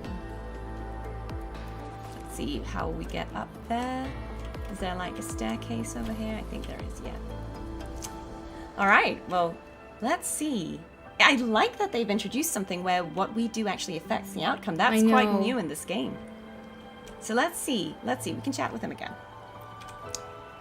Shifty guy. So... okay, so we still have the same 3 options as before. We can go down the same one as before and then see those same options, I think, that we did. Okay. So if we do this, then we have these things, and I'm wondering if we can tell him all of these things. I'm not quite sure because this is a new quest format. So maybe we can tell him all of these things and maybe that determines something. Okay. Which one? Yeah, that's the question. I mean, we could challenge him on what the friend said at least. Okay. And then you think he'll tell us something? Maybe. I don't know what will happen, but we'll find out. Okay. Your friend told me something. Sonia doesn't believe in Shen Yuan's path. She wants to use her skills to protect Xuanfeng. What about you? I want to repair those units. I don't want anyone else getting hurt. Then you're on the same side as her. Time's running out. If Hui Huan finally decides to stop the secondary screening, many safe units will be destroyed. Okay, so the conflict here is it's hard for them to determine which units are dangerous still, right? Yeah. And so there's this risk that he's saying, if you let me do my thing, I can find them, but others wouldn't be able to. I can figure out which ones are the affected ones, and so we don't have to destroy too many good ones. Yeah, that's right. I guess that's his argument, right? So she's saying, oh, but your friend could also help with this. And Sonia's worried about you. She even checked your access logs through a keeper. She looked into me? Out of concern. She believes you're not like Shen Yuan, but she didn't know what you were doing, so she turned to people who could help you and look for answers. I thought keeping her in the dark would protect her. She's been trying to carry this with you. Jiwoo, maybe try letting someone help you too. Oh, okay, so we can tell him all of them. So let's just tell him all of them. Yeah, let's just tell him that. Okay, so we'll tell him about Hui Huan's situation. Okay. Mr. Hui Huan told me he feels responsible for failing to see through Shen Yuan sooner. He's determined to make it right. Oh, he shouldn't blame himself. That wasn't his fault. He knows, but people still got hurt. Seeing it happen and being powerless, that's not easy to carry. He didn't know Shen Yuan like you did, so he's been working himself to the bone, straining his eyes to check every repair mark. I'm sorry. I never meant for Mr. Hui Huan to be dragged into this. Okay, okay, so let's tell him this last one. Okay. Telling the truth may not be as bad as you think. How can you be so sure? Do you know Jiang Wei? Since the incident, she's been blaming herself for missing the signs. That's not her fault. Shen Yuan hid it too well. If I hadn't watched him repair hundreds of units, I wouldn't have noticed it either. Exactly. So Jiang Wei is not to blame. As for you, while you did violate the regulations, the punishment won't be beyond what you can bear. You're afraid the rebellion will all be pinned on you, but the ministry is fair. Shen Yuan is the mastermind. If you come forward now, you can still make things right. If you wait until everything's exposed, it becomes obstruction and concealment. Okay. Oh, so we can... Now we can... Okay, so we can say, have you made your decision? Yeah. Oh, his stance has changed. Okay. What's he thinking? Mr. Hui Hui, Jiang Wei and Sonia, I kept telling myself I was protecting them. I was only robbing them of their right to choose. How ironic. That sounds exactly like something Shen Yuan would do. Rover, I'll go to the Ministry of War and confess. But can you do me one last favor? I wrote a letter. Please give it to Sonia. And thank you. I will. Leave it to me. Ooh. Now I like she goes, that. Yep. Okay, now you get a undelivered letter of confession. Okay, so let's give that to her. Ooh, okay, that was cool. So let's see what she says. I already forgot what voice she had.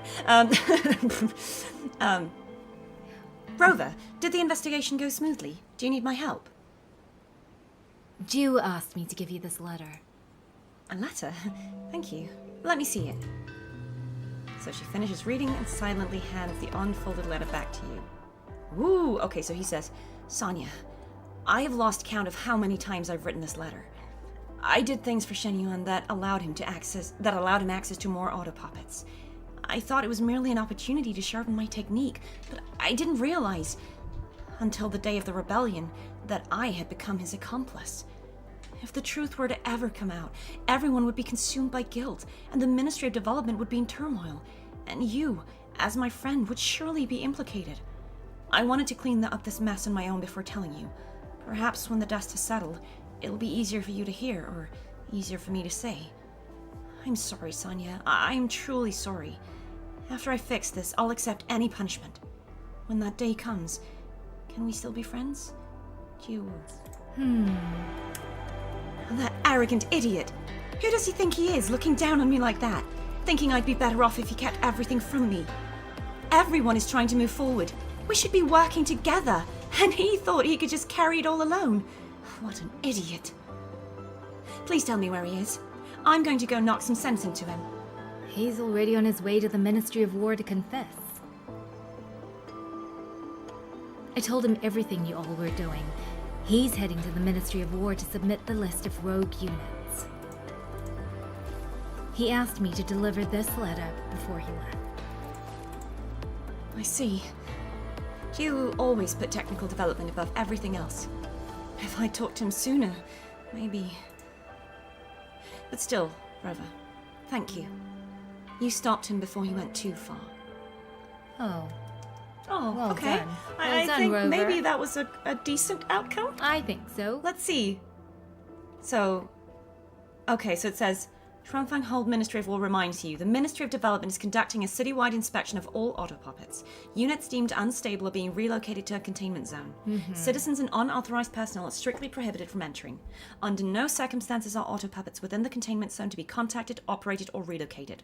Violators will be held accountable in accordance with the law.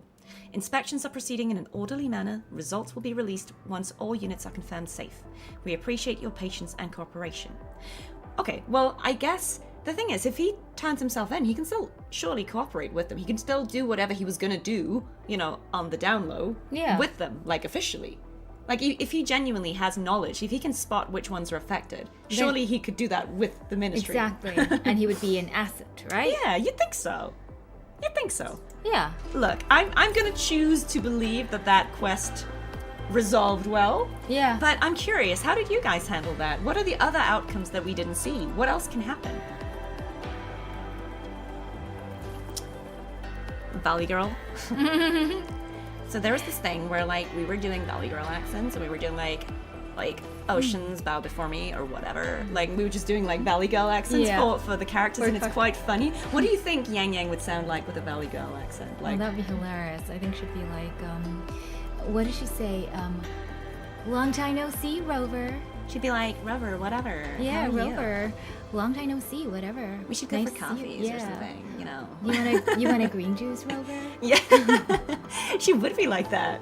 I feel like She would be like, let me make you a green juice, Rover. yeah. I think she would make it. She would make it, yeah. She would work as like someone who like has like 10 juices on like I think so, Yeah. yeah. And a recipe. I feel like there could be a version of this game, like an alt version where everyone is a Valley Girl. You know, that like, would be really fun. like everyone, just even the you know, the villains, they're just like, Rover, like we meet again, whatever. Oh yeah, Yangyang would be still soft, but she'll have this like raspy, like Yeah. you know, this The like, vocal fry. Rover. Yeah. So good to see you again, So Rover. good to see you, Rover. It would get annoying after a while, yeah. I think so. I think so a little bit. Who's like the least likely character to be a Valley Girl? I'm just trying to think, like, who's the most, like, who would it be most jarring on? Like, who's someone who just has a, I don't know, I'm just trying to, I feel like it's kind of funny for all of them. Like, they all, It would just be like an alternate it's just like an universe. alternate universe where everyone is just like, yeah, talking in that. It would be so funny. It's just Yeah. soy, someone Yeah. says. Mortifee. Mortifee, yeah. I mean, Mortifee's already a bit of Also- a tsundere, isn't he? It's so funny because there are characters where I feel like they have such an iconic delivery that I couldn't imagine them. Like, I don't know, for some reason, even though Alto already has like an American accent, I feel like him be like, what is his line? What is his like, line? Yeah. It's like credibility in the name and like, you know, whatever. I just think it's so funny. Like, oh, Jinshi, because she's got Jinshi. such a Oh, she's delicate so- voice. Yes, that's right. It'd be Right? quite funny for her to be like, you know, Jue, how have you been? You know. Anyway, Fenrico. Yes, true. Valley Girl Fenrico. Shorekeeper. Oh yes, Shorekeeper. Yeah, she'd be like astral modulation. Sanhua. Because This is that's a true. I testament think to the my characters that are very like British. Because Yeah. Shorekeeper has this, you know, she's like astral modulation. Oh yeah, that's right. So like because she's got that very RP. and it's kind of like really Cartethyia. pronounced, so it'd be really funny, wouldn't So, it? astral modulation, like astral modulation. Or whatever. I don't care. That'd be really Anyway, funny. Absolute Galbrenna. Yeah, Valley Girl Carlotta. Oh yeah, in the name of the mentalities. This is a victory testament favors to my me, connection with the you know? world around. That'd be so funny. All of them would be great. Yeah, all of them will be great. Yeah. I feel like Zani kind of works though because she already has that sort of like I'm really tired and done with you all, and I feel like, I mean, Valley girls out there correct me, but I kind of feel like the way I always imagine a Valley girl accent is just someone who's a bit like I'm really unimpressed. Like Mean Girls? Well, just like I'm jaded and like cynical and so unimpressed with you, so I feel like Zani already has a bit of that. She's like, That should This be is a like testament to my a comic book or something. yeah, that should just be like a version where everyone's a Valley girl. I think that's really funny. That'd be so funny. Augusta, oh yeah, like rulers rule, winners win. That's so funny. You can't sit with us. Yeah. Everyone in Wuwa decides to have a Valley Girl personality. Okay, we went off track there, guys. Totally. So sorry. Valley Girl Namipon. Have you seen any of the Namipon stuff? Is it the frogs? No, the beavers. No, what It's like a capybara. Oh yes, that's right. That's right. Sorry guys. I clicked accidentally on stream ending. My bad. It is a capybara. Yes. Don't they have something around their waist? I think it has like maybe, I don't actually remember. Sorry guys, I'm gonna fix the sharpness on the camera. There we go. Yeah, it's like a capybara, but it has this infuriatingly slow delivery. So it sort of talks like this, you know? Oh, really? Which people find kind of rage baity. And I feel like Valley Girl Namipon would be quite annoying. Yeah, I could see that. Yeah. Because again, slow delivery, but Valley Girl would be quite like annoying. Yeah, sorry guys, the stream did not end. I found out apparently there's a shortcut to shift scene in OBS. My bad, I did not know, and I clicked it. All according to plan. Okay, so guys, we've actually been going for a little while. I think this is a good time for us to just take like a little break to just have a drink and stuff, and we will be back. So I'm just gonna put you on a BRB screen. The stream is not ending, but I'm just gonna put you in a little break while we go and refresh ourselves, and then we will see you in a few minutes. So We'll be back. See you soon.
Hello, friends. We are back.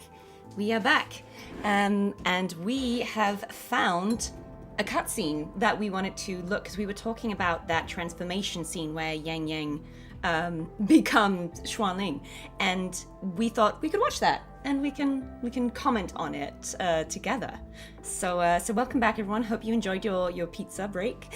I am gonna see here if I can. I'm just gonna tune off the music in the background from the game. There we go. And then I am going to switch us over to YouTube so we can watch the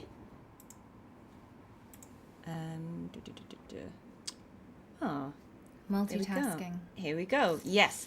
So now you should be getting YouTube. Yeah, you missed the pizza break. And let's see here. There we go. I'm going to turn the music down a tiny bit because it always ends up being quite loud on your end, but let us know if it's too quiet for you. But this is the story cinematic, The Fourth Fall into the Winds, which is at the end of the second act of 3.5, where Yangyang has a transformation. So again, if this is spoiler territory for you, avert your eyes. I'm assuming you've all played the content since you're here, but just letting you know, this is the end of that. But let's watch it. Yeah. I've only seen it once, so...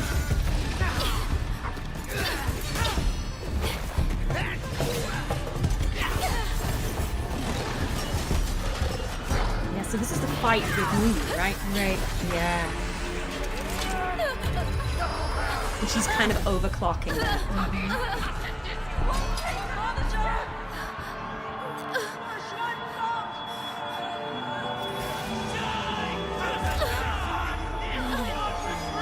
Don't. She's seeing and hearing all these... The past. Yeah. Because that's Liang Yu's ancestor, I think, in the front. I have nothing to offer you in return, so I give you my song.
This It's so beautiful.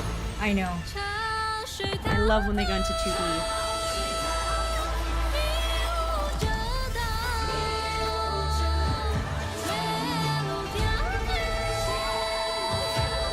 Absolutely beautiful.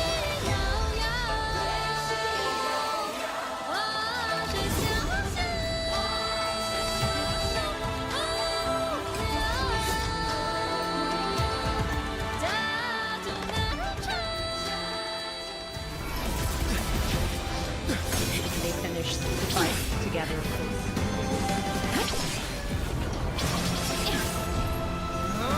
This is quite cinematic. Yeah, it really is, yeah.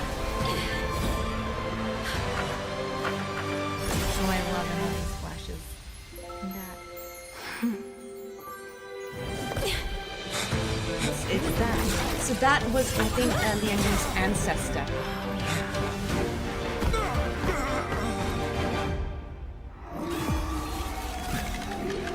A puppet?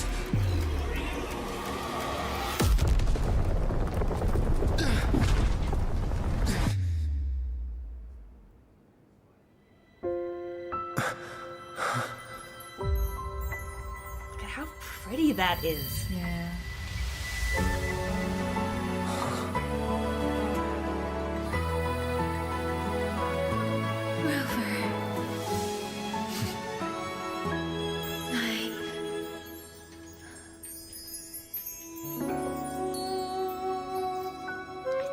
I think it just repeats again. I think that's the end of it. Yeah, I think so. Yeah, that's the end of it. But I think this is so beautiful. Like we get to see. I think so. This I think is the character that isn't. She looks like Lian Yu, but it's not her. It's her ancestor that when Yangyang goes into the sort of Sonoro that is 200 years ago. She meets this character and she thinks it's Lian Yu at first because they look so similar. Right. But it's her ancestor. Yeah, that makes sense. And that's why the Xuanling birds are still here because this is 200 years ago. That's right, yeah. And I really, Before they became I love this cinematic because I got the impression that like what we see here is, you know, it's her second resonance awakening, they've kind of said in the segue, right? But whereas other resonators who've had these second resonance awakenings like Jinshi and Cartethyia and Cantarella, they were all resonating with a sentinel or something like that. It's like she's resonating with the spirit of the people or like the will of the people. Yeah. And I think that is really interesting because that to me, again, there may be lore experts out here, life lessons if you're here, who could explain this better that maybe caught details I missed, but it feels like that's a new territory, right? Like, we don't just need, like, oh, we can do this even without a sentinel. Like, if enough people want it or will it, like, we've seen characters before, like, Augusta in Septimont is also a character who is described as having a weak forte, like, her power isn't strong. But she also kind of finds strength from, again, like, kind of people who came before, like who she defeated, and it's like it's interesting, this idea of how you can draw on the strength from people, right? I feel like with the sword, because it's imbued with all the past pain and everything that's happened, I think what happens is like with Yangyang, she says you can take the pain and the trauma from the past and transform it into something else. Yeah. And I feel that's a big thing with her. Yeah. I think it's beautiful because we do see how all these people here are suffering, right? Like they were all crying, right? Yeah. Like they're in pain. So beautiful, yeah. They don't want this, and then it is like we see her, take on the sword. Take it on, and like in this beautiful scene, like where she's grabbing that sword that Ling Yu's ancestor is handing her, right? Which might have been her sword, and she takes it on and she absorbs all of that. That's kind of how I interpret this, right? She commits. Yeah. Right? It's she takes it on. And then she's absorbing it, and that's how she gets the transformation. I just think that's amazing. And it feels so suitable for her. True. Again, like she really is the people's voice, right? Yeah. The votary of the voice again. Yeah. And also the parallel with her and these birds. Yeah. It is like holding... Yeah, it's like people... she's protecting like their memory or their legacy, like and how you see them all inside that, right? Like and how she's keeping that, because even that has a tacit mark, right? Exactly. I just think that's really interesting, and I think it also, again, it feels to me like there's a strong theme in Wuthering Waves about how even ordinary people are not useless, they add value, they can still fight, like everyone can contribute, you don't have to be the most powerful resonator, you don't even have to be a resonator. And I kind of feel like that's something we see again, like it was major plot points in 2.x, in 3.4, like the people coming together. So even someone who on their own didn't have any special powers, like the amount of people coming together and unifying with determination, with hope, the indomitable human spirit, like it's just really beautiful to see how that is such a theme. Yeah, that's so true. Like that unification, right? Yeah. Like stronger together. Yeah. Basically. Yeah. I really like that. I just think this is so beautiful, and then her coming back and having this new powerful form, and but thinking of all the people that she kind of this beautiful moment, isn't it, where it's almost like, because she's going the opposite direction, all these people are going this way, she goes the opposite way, the ancestor kind of clocks her, and then, you know, she moves on as well. I interpret them as the spirits or the frequencies moving on. Like, this is them being allowed to pass on now because... Like, she's releasing them, right? In and a like, way. it's okay, I've got it now. She's kind of taken on their pain or their burden or their dream. Or, that's you know, so true. Because they wanted to defend Shuangfang, right? And now she will do it. Exactly. She takes on that responsibility and that burden, and it kind of... I interpreted it as them being set free. Yeah. I just think it's really beautiful. I think their writing is lovely. This was her accepting the final voices of the dead and helping them to carry on the path. Yeah, that's how I interpret it, certainly. Obviously, the beautiful thing about this game is we can interpret these things. So there are, I'm sure, many interpretations and no canon one. But I just think thematically, this is so stunning. Yeah. I think this is it nice. is open to interpretation as well. Exactly. You know, so... But whatever it is, I just think it's very evocative. It is. And also because, again, the viewpoint of this antagonist, as far as we've seen so far, it was this idea of, oh, we can't trust the Sentinels, right? Who are they? Is it really, like, do they really care about humans? Or is it just kind of, they've taken pity on us for now, so they're helping us now? Yeah. But again, I think in a way, this idea of Yangyang becoming a more powerful resonator. We don't really know all the details yet, but her becoming something that maybe is on par with like a Sentinel resonator is also interesting because that also proves that humans can, or like, you know, normal people, normal resonators can become really powerful. Yeah. Even without the, you know, the help of a Sentinel. So I just think that's interesting. And obviously I'm guessing we haven't seen the last of this character since they didn't actually defeat him. It was just a puppet they were fighting. So the real him is somewhere else, right? But I also love that I kind of saw this as like he kind of rigged that platform, that auto puppet, to explode. But then we see Yangyang saving Rover using these amazing powers, whatever they are. Like she stole the time or something. Yeah, but like, I think it's so cool that, again, we see that role reversal, right? Of, I think that lends into the interpretation of Yangyang wanting to become an equal. You know? Yeah. You know, she is returning the favor of, like, Rover has saved Yangyang before in 1.x, in the sense of, like, I think Scar kind of kidnaps her at one point, and, like, there are these things where I think Rover kind of comes to Yangyang's aid, but here Yangyang is the one coming to Rover's aid. Yeah. I just think it's nice to see how that relationship balances out. Yeah, and it's sort of like saying, you know, you said you'll be here for me and you'll help me and save me, but I can also be here for you. Yeah, you know? Yeah. She can contribute. Yeah. Sorry, we have a request saying, please show Rebecca the scene after the battle where Rover unlocks the electro power. Okay, we can probably find that. Just give me a second to as you were, guys, as I'm searching for that. If it's on the official Wuthering Waves channel, I can find it. Let's see. Because it's not always 100% easy to find videos, and I don't actually know if they have one that shows unlocking the electro skill. Doesn't really look like it, so we might not have that on the, what's it called? I see. The thumbnail is yeah. Oh, so it's this one, the end game one. Okay, cool, sure. I'll throw that up on screen for you. 1 second. Bear with. I have many tabs open. I think we've got it on here. All right, let's try and... Should be this one. Okay. Yeah. So yeah, this is after that moment, right? This is the... Yeah. Where Rover unlocks the electro.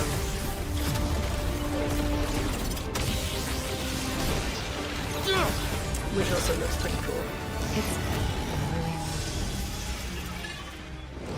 I mean, it's also quite cool, her entrance, isn't it?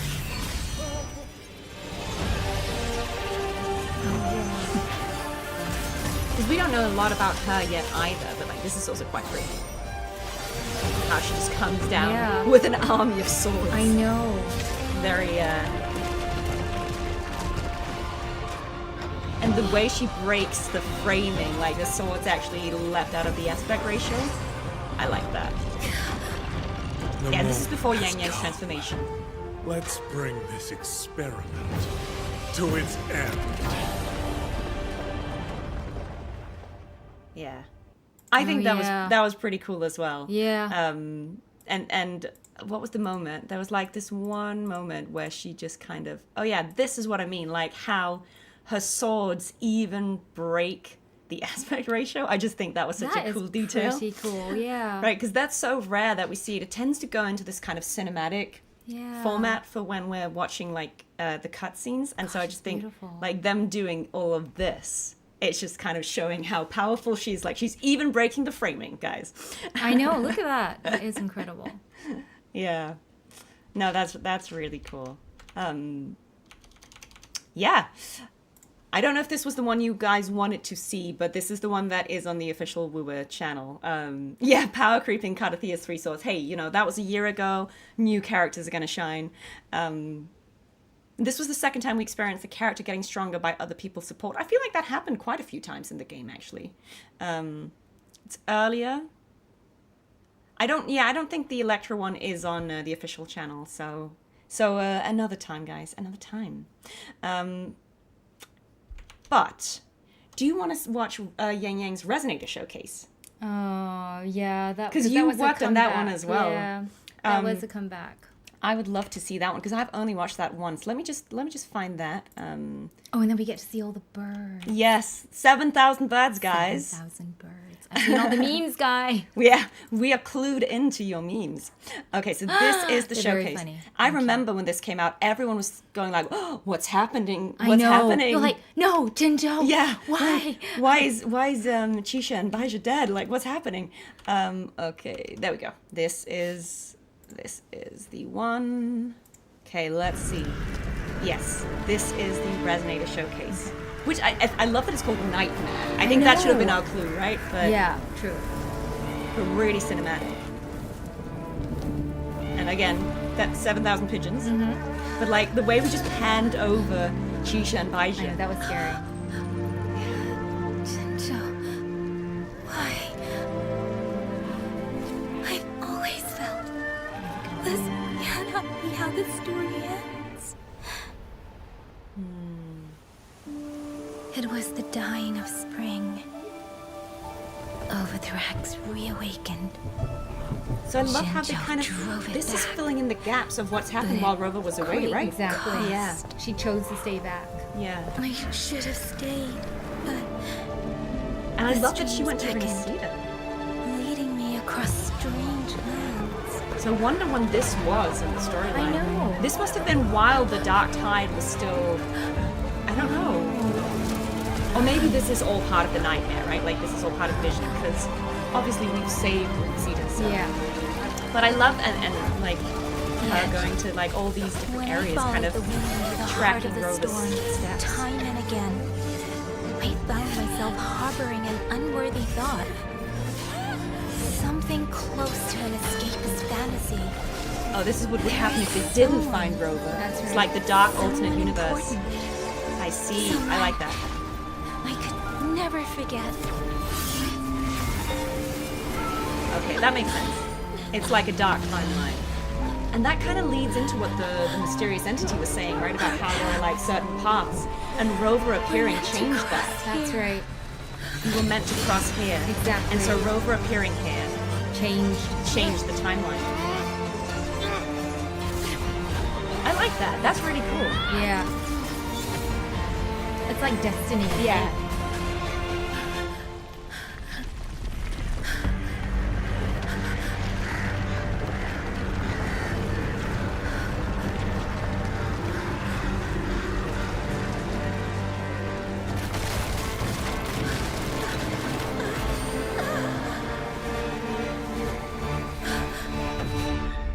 Have patience, Yangyang.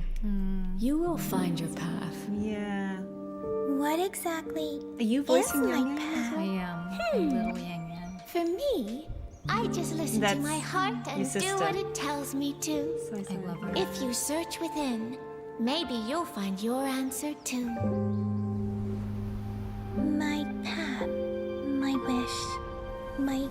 inspiration. And I love that she sees the 1.x characters, right? It's like a homecoming. And they're all going in the opposite direction. Isn't it my wish to preserve these moments forever? Didn't I aspire to become the wind that could carry you all? Yet I failed to accomplish anything.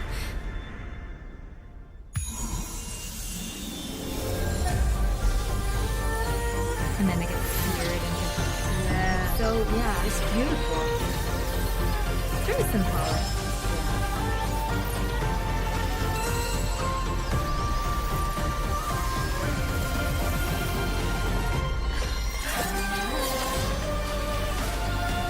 Then, if I must sacrifice everything, even if this is my ending, I will follow my path I love how to its tongue very shapes end. sound. Yeah, like how beautiful The is that? nightmare before dawn foretells an unchanging conclusion. Votary of the voice, go forth towards your true beginning. I love this ending. I love this ending because I do feel like this version of Yangyang. Again, I don't know if it's a future her or a past her or something entirely else that's just taking her form, but it just made me feel like this is a divine entity because these little leaves is also how we see the Sentinel after it's passed.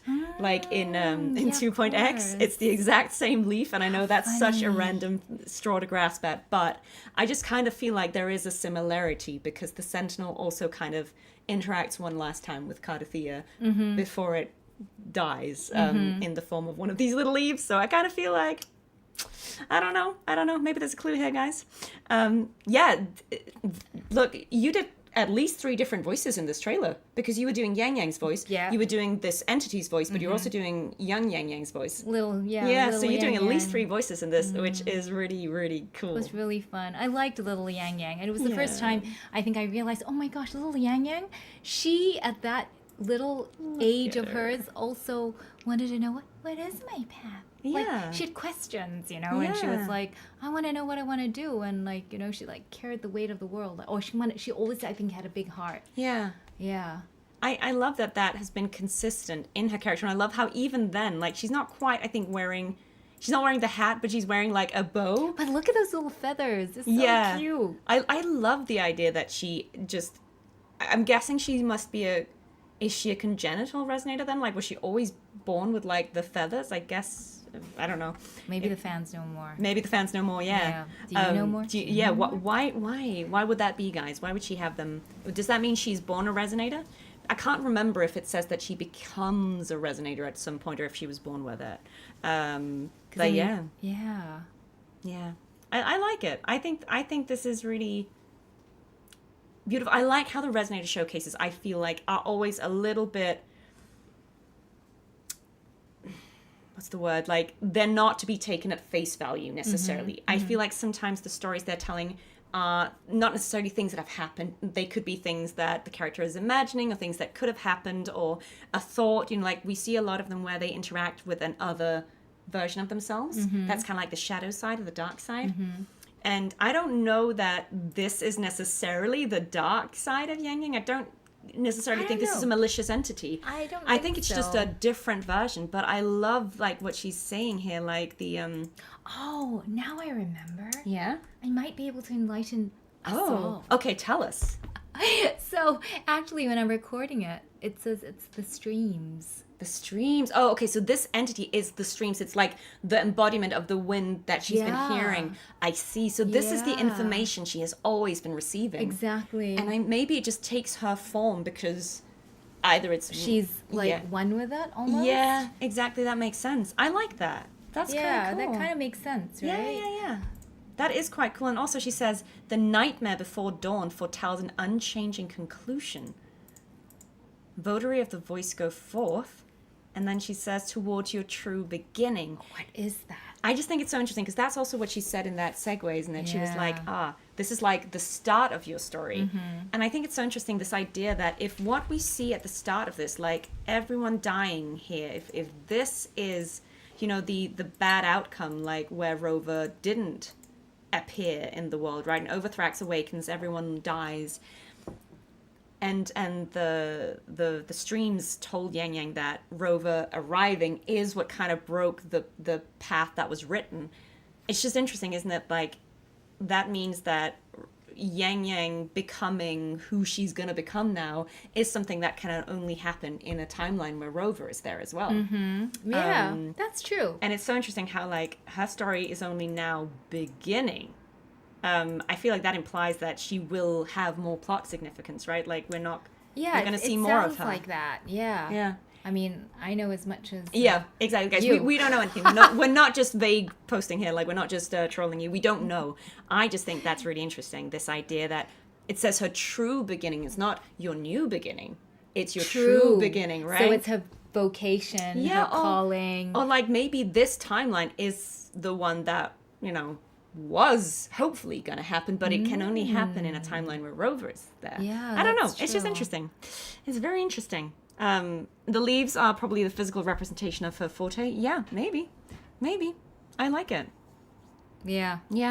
You think so? Ariely has a theory that before Rover's interferences in this lifetime, the entire Solaris is in a Mobius loop. When Rover came in, they broke the loop chain and has caused an unknown future. And so in this time, Yangyang's current lifetime with Rover would be the true beginning. Yeah, That's entirely possible. But whatever it is, man, it's cool. We know Imyth certainly and Rover interact in this kind of loop, right? So why not? You know, there are many instances where Rover meets characters in the story and gets told, like, oh, I met you 20 years ago. Yeah. So we already know that there has been a loop of Rover going to meet these people before, losing their memories, and then coming back, right? So we already know that's happening in this game. That's true, yeah. And yeah, I don't know. I just think it's interesting. It's very interesting. We'll find out. I love it. So, okay. And thank you. We are staying hydrated. We are staying hydrated. Yeah. Yes, I drink very slowly, so we're still drinking this. But guys, I think we've kind of gotten to the point where we are just happy to chat for a little bit before we round up this stream. So, is there anything you feel like we didn't chat about today that, like, you have burning questions? We can't necessarily answer everything. You know, if it's not NDA friendly, we will happily ignore it. But, you know, if you've got any, like, voice acting questions, or if you just want to tell Rebecca how awesome she is, you know, like, feel free to take this time to do so. Yeah, the 3.5 story feels like the beginning to something big. I almost feel like we are getting to the true beginning of Wuthering Waves now, right? Like, this was the preamble, guys. We are now ambling, as Alex Guelff famously said. It feels like now we are starting to get into the real meat and bones of the story. Yeah. Because Rover's finding out more about themselves. Yangyang is becoming something. We're learning more about the Sentinels. We're going to meet an actual Sentinel in a playable form. Like, there's a lot of things that seem to be changing in the game. It feels like there's a lot of discovery happening. Like you say, it's I like agree. Investigation, discovery, change, or people becoming what they were truly meant to be, like, or on that path. Right? Yeah. It feels like things are falling into place in a very cool way. Yeah.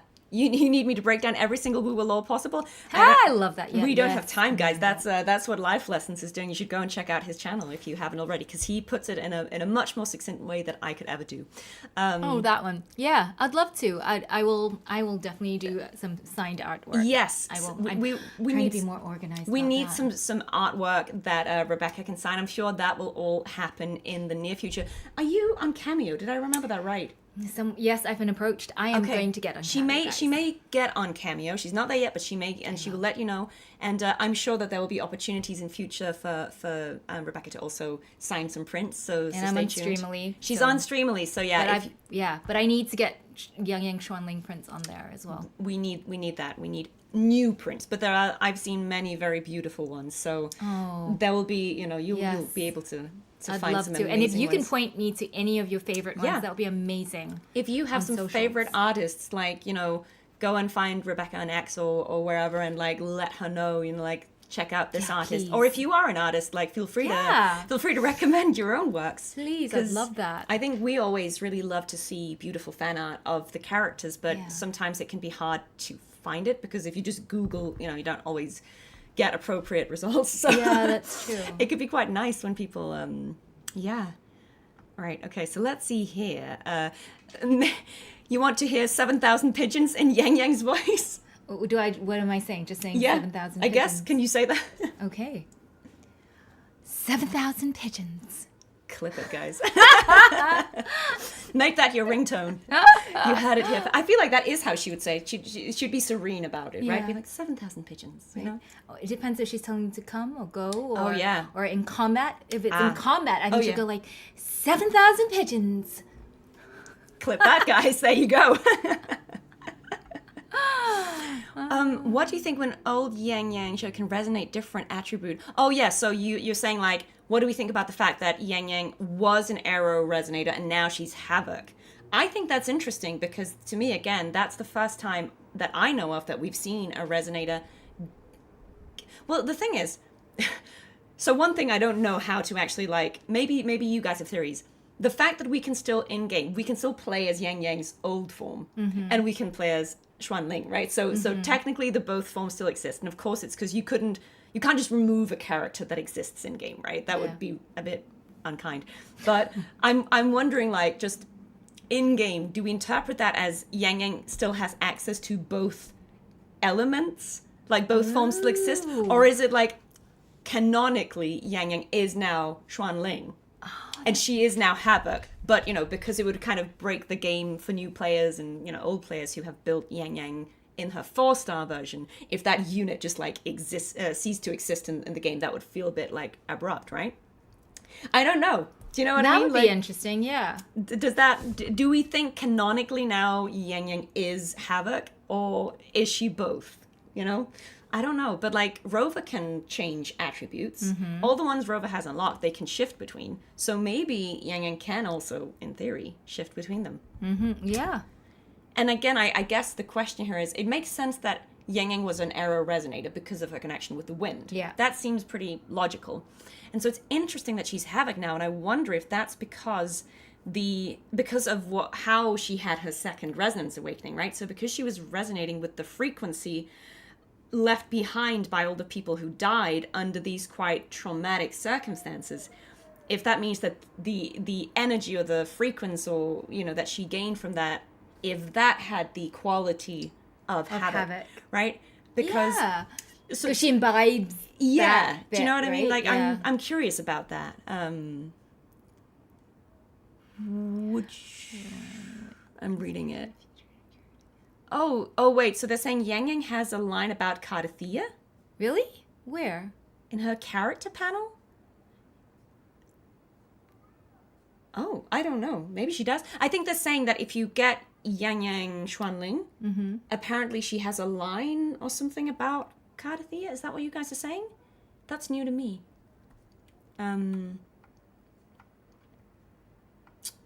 Yeah.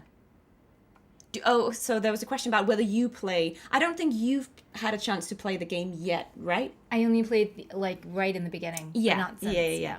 So not at the moment, but that's why we can come and stream together. And obviously we can always watch the cutscenes. We can always find the final thing and we can watch it that way. We can watch other people stream. Yeah. I certainly do that. I do. Yeah. It's quite nice to see someone else, because then we can just sit there with our popcorn and be like, cool. Yeah, exactly. You guys do all the hard work. Yeah. Thank you. Yeah, we appreciate you. You were eyeing Streamly like 7,000 pigeons. Yeah. Totally. I feel like you could, once you are in Cameo, you could just quit your day job and just be like, 7,000 pigeons. Yeah, that's all people I'll just do it in combat line. I'll do it in like a line to Rover. I'll do like 7,000. That'll be it. There'll be like one with like a Santa Claus hat for Christmas, like for any occasion. Yeah. You can just get 7,000 pigeons. 7,000 pigeons. I feel like you could get one of those like fake pigeons and just have it on your shoulder. Be like 7,000 pigeons. Yeah.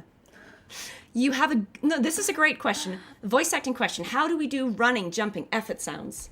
Oh, that's really interesting. And in character, because we have to do it in character too. Yeah. So you actually do that. Yeah. You just mime the motion, and a lot of it has to do with breath. So running would be very different from jumping. And you always ask a lot of questions like, what am I running over? How fast? Who's chasing me? How big? Like if I'm jumping over something, I always ask like, how big is this gap I'm jumping over? Because is it like a, or it's like, yeah. You know? Yeah, well, that's the thing. We have to kind of embody it. I think sometimes if you've ever seen like footage of voice actors in the booth, we probably look quite crazy because we're just like doing all these things. And I think it's because, certainly for me, I can't believably make a vocal effort if I'm just not moving. No, you know, if I'm like, I'm running and I just go, it doesn't sound very convincing. So you kind of have to do something to get it, like that irregularity of the breath and all those things in the body. I don't know about you, but certainly for me, it's like if you're doing like attacks and like your character, like, so we're both voicing characters who are sword users, like both Yangyang and Cartethyia use swords, right? So they are doing a lot of these swinging and stabbing, and I couldn't just stand still and go like, huh! Like it doesn't really sound of anything. I kind of have to do the, huh! Like, you know, I have to do the thing because I think it is just so, even if like I don't swing a sword in real life, I don't know about you, but like I don't actually use cool weapons. Really?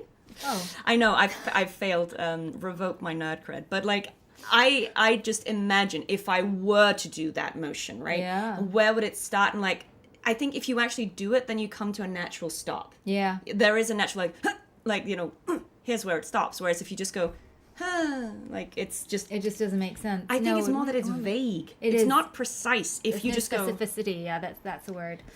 And I think for us, and this applies to lines as well, but especially efforts, you kind of have to be very specific about what you're doing. And I think the best way to get the specificity is to, first of all, know like how big is the gap you're jumping over, but then also doing some kind of physicality to give it specificity, because otherwise efforts can just become like, really generic. And it's like, what is that? That could be anything, right? Yeah, it's so true. And then you, the player, hears it and you go like, that doesn't make any sense, you know? Yeah, like what just happened, right? Because you do need to be able to hear, like, was that a jump? Was that an attack? Was that a hit? Like, if those things sound the same, then you're in trouble, right? It's just like, oh, it's so true. What's that? I remember once in the booth, someone said to me, the director said, oh, a spider's going to jump on your back, so you're reacting to the spider. And I looked at him and I went, well, how big is a spider? Because it's a tiny one. I'm just like, oh, you know, if it's a massive spider, in a game, I'm like, you know, I'm going to jump out of my skin or something. That's a really good point as well, because as you say, it's so contextual, right? Like, if it's a tiny spider, is the character afraid of spiders? Or they're just going to be like, oh, no, exactly. No, right? Yeah, and exactly. What's your response to that, you know, thing? Whereas obviously if a massive spider jumped on you, I think everyone would kind of react to that. Exactly. Presumably, right? Unless I'm Spider Mama. Yeah.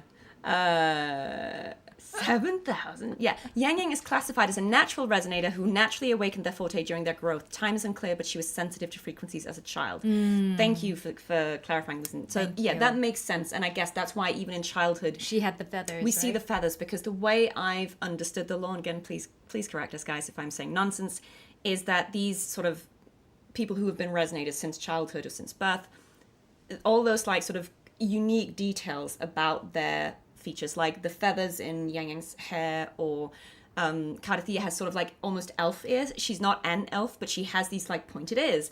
Zani has horns. Like, there are characters who have these features that are, you know, unusual, and that is typically, as I've understood it, like that is sort of just another manifestation of their forte or like their resonance powers. So I guess that kind of confirms that she was, since childhood at least. We don't know if she was born a resonator or if it was just something that awakened early on, but she certainly has had it for a while. Right, okay. Yes, guys, it's so hard to catch up, but see how far it is already? I know. Okay, we're gonna just go to here. Yeah, guys, I know, guys, there's a difference between elements and attributes are technically not elements, but I think we all know what people mean if someone says elements instead of attributes. We do mean attributes, because that's the term used in game, and it's not just elements, but I think we all know what we mean. If people, will we react to the Woo World Tour video? Do you mean the concert? I think like the whole video we don't have time for, because the whole concert is like 2.5, 3 hours long. I might do a stream where we watch that, if that's something you guys would like. I actually haven't had time to do that, but there's not going to be today. Not going to be in the stream. Sorry. Sorry, guys. The feather is due to overclocking. Yeah, but she had, even in her original form, she still had feathers in her hair. They were just like, oh yes, and Droodle has a question about we kind of talked a little bit about this, but how was it to come back to the character after so long? For anyone who missed it, because we talked about that a little at the beginning of the stream, but maybe people have joined later and they didn't hear it. Yeah. How was that for you coming back to it? It was, well, like I said before, one, I mean, I don't think I said how emotional and how beautiful it was, because coming back to such an incredibly, you know, she's grown, the character's grown, and I've grown, you know, it's been 2 years, and I mean, if you weren't with us before, I first voiced her in the end of November 2023, so that's been a while. Yeah. And it's, you know, and seeing what's happened and coming back and understanding what had happened during the time that she was away, I think gave me so much context. Yeah. So it was really also interesting to see how the story had developed, you know, and, you know, the storytelling and her arc, and that's what I enjoyed, you know, giving life to, coming back to her. It is really special, I think, for voice actors, not only to work on games that are ongoing, where, because normally if you record for a single player game, it would have a finite story and that's the end of the game, right? And you never work on that game again unless there's a sequel or something like that. So to have a game like Wuthering Waves that is sort of a live service ongoing game, and meaning that you can come back, you know, we can revisit the characters, that I think is quite delightful for us, because it means we really get to stay with that character over years. Yeah. And that is quite unusual in games, but it's a real privilege to get to do that. So yeah, it was. Yeah, I wish they could bring more characters from 4 stars to 5 stars. Voice acting question. Do you have no visual guide for what the scene would portray? If it's just text on paper, that seems to be incredibly hard as to what the context is you're voicing. You're both amazing. Thank you. Thank you. Yes and no, I would say. It can vary project by project, but I think normally, if it's just a conversation, you're like the scenes we were voicing today where you just go and ask an NPC, if you're recording lines like that, where it's not like, it's not really specific to like what is happening around you, it's just a normal conversation, like an everyday conversation, you would just have the lines. You wouldn't really have context because it's just a normal conversation. It doesn't really matter where it's happening. But they said no visual guide. We don't get visual guides. No, I mean, I think if you're asking about like cinematics, like the ones we just watched, we don't get them. No, we might get sometimes. I've had like like sometimes you might see sort of sketches. I don't know if you guys know it, but Wuthering Waves actually has like, I think it's called something like Wuthering Waves Devs or something. They have another account that isn't the main account. I've seen that. Where they kind of post behind the scenes stuff, and sometimes you can see the kind of sketches that we might see. So for certain cinematics, I think especially if there's a lot of action happening, like the big fights, you might get to see some sort of early sketches, stick figures, kind of like rough storyboard stuff of, okay, this is what's happening in the scene. We would get told what is happening. Like, you're fighting this person. Get the content. This is what happens, right? And I know a lot of people say, well, that still sounds hard. Like, if you can't see the final scene, how could you possibly do it?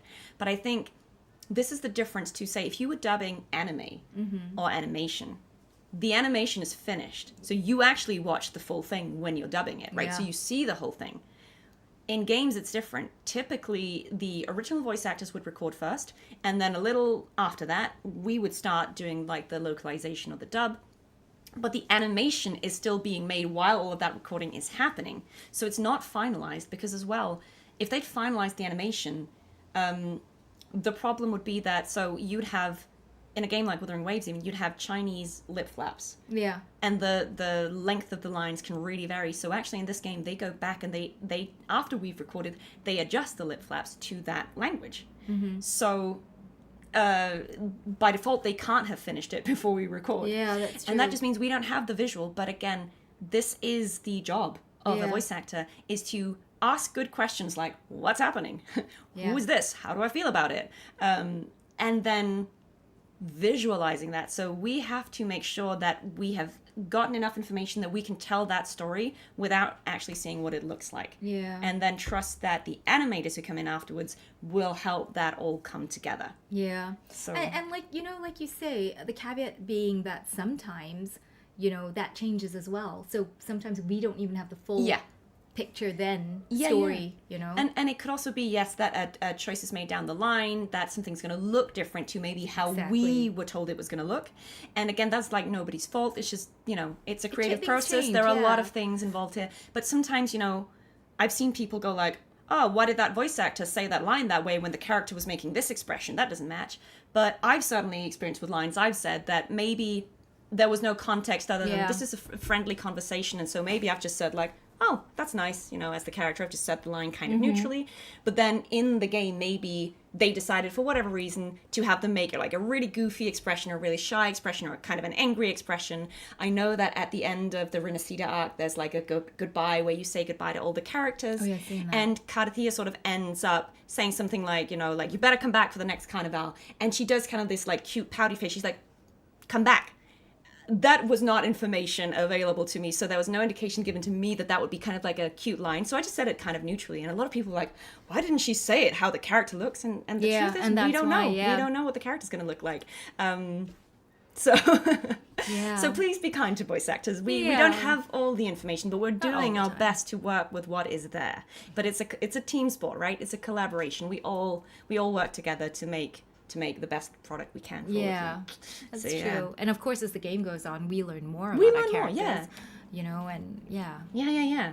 And guys, as well, we generally only know our own scenes. We only see the bits of the script that we're in for many reasons. One, sometimes the scripts are being written. This isn't specific to this game. This is just game dev. Sometimes the scripts are changing or being written as we record.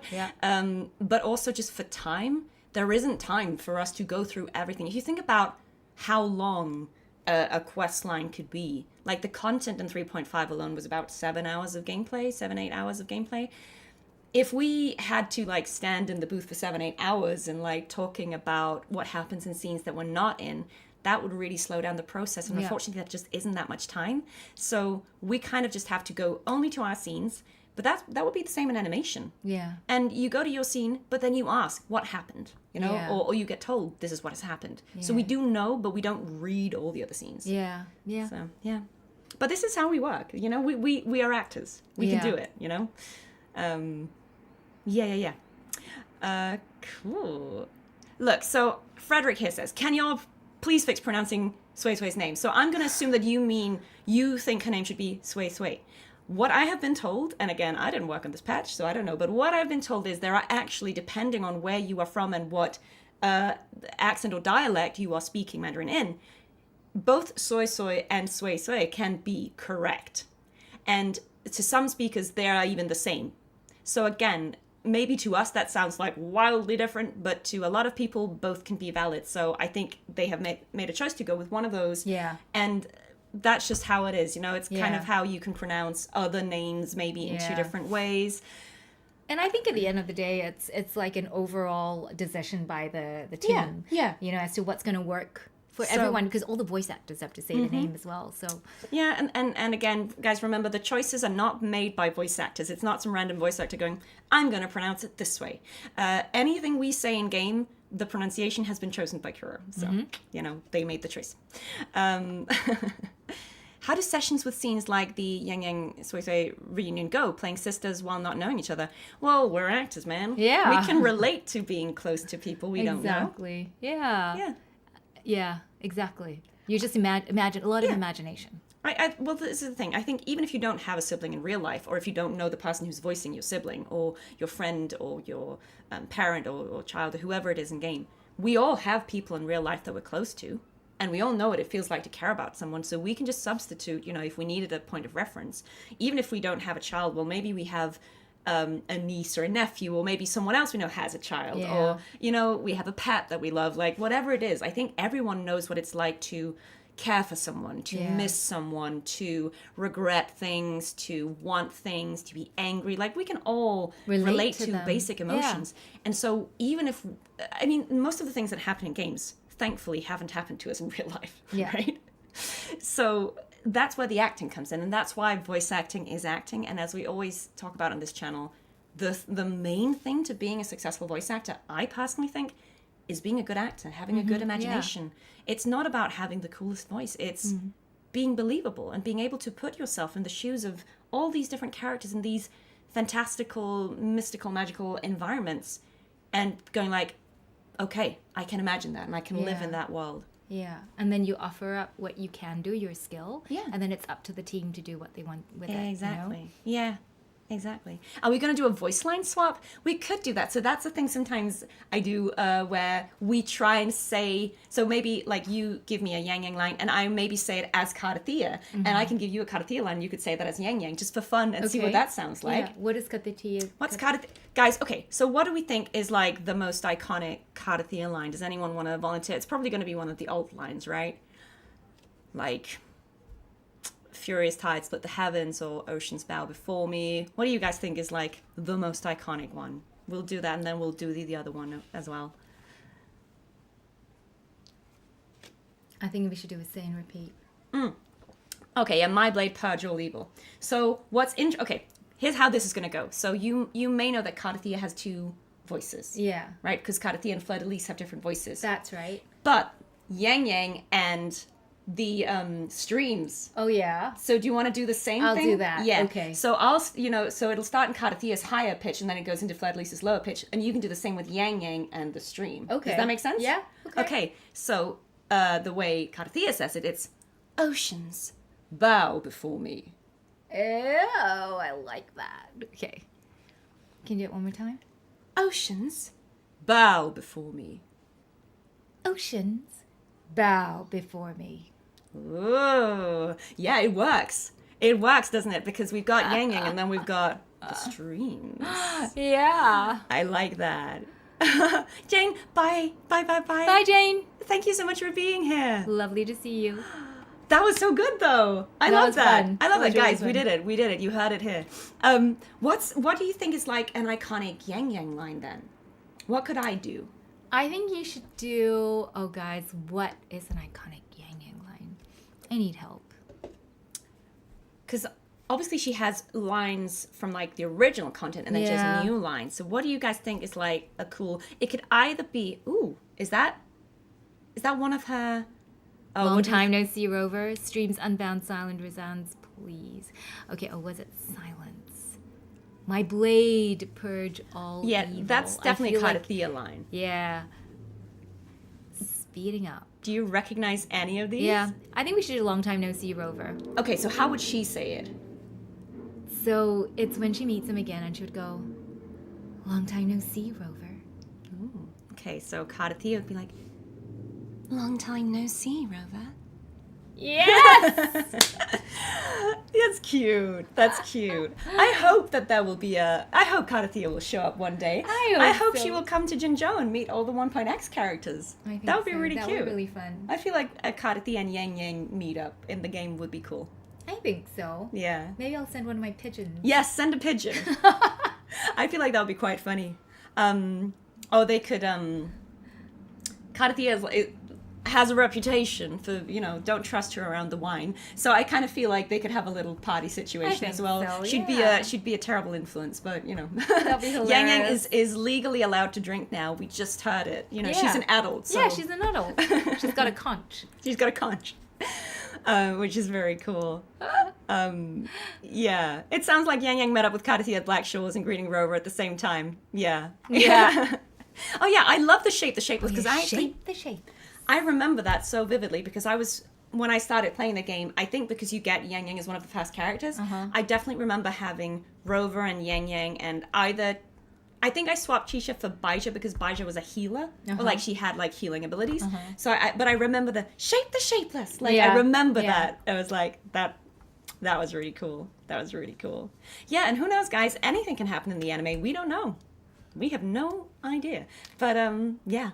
That will be exciting, and I'm just excited to see more of the characters. I think what's really cool is that they've started now to revisit established characters, right? We go back to Jinzhou, we expand on the characters, and, it looks like, again, we'll also have sort of content that is like a side story. Like, I imagine the anime might be, a separate thing, like this is also happening.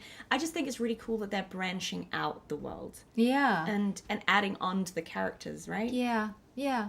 It's nice. I think it just makes the space bigger. And yes, we do need a new moon chasing festival. Did Yangyang appear in that? She did, yes. I never played that content. That's the only bit of content I haven't seen because it hasn't been in the game since it originally. Like, it was time really? limited, and everything else, the Lunar New Year. everything else is still in game, but that content isn't playable if you started playing Really? after it. Yeah. What a shame. I know, because everyone's like, oh, the moon chasing festival. I'm like, I didn't see it.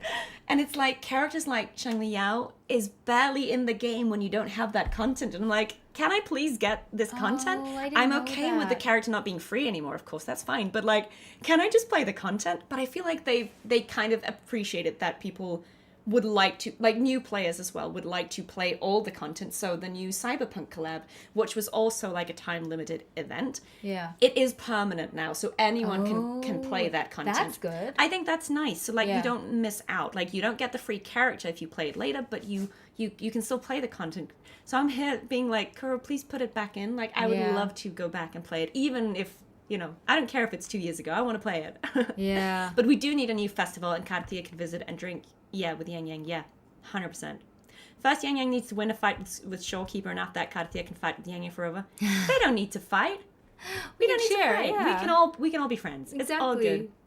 Can Yangyang voice the puppet fight for Cartethyia? That's a long one. There's an idol that Cartethyia has where she plays with puppets.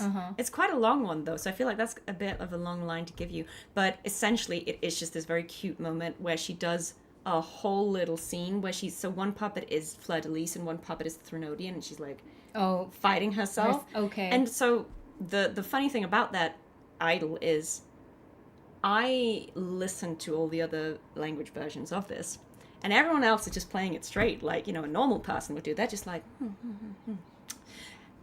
I didn't get the memo, so I'm just there like, I do these ridiculous voices for the fight for some reason, and nobody stopped me. No one, you know. Did you do like a Cartethyia? Yeah. Like, so I was like, high and...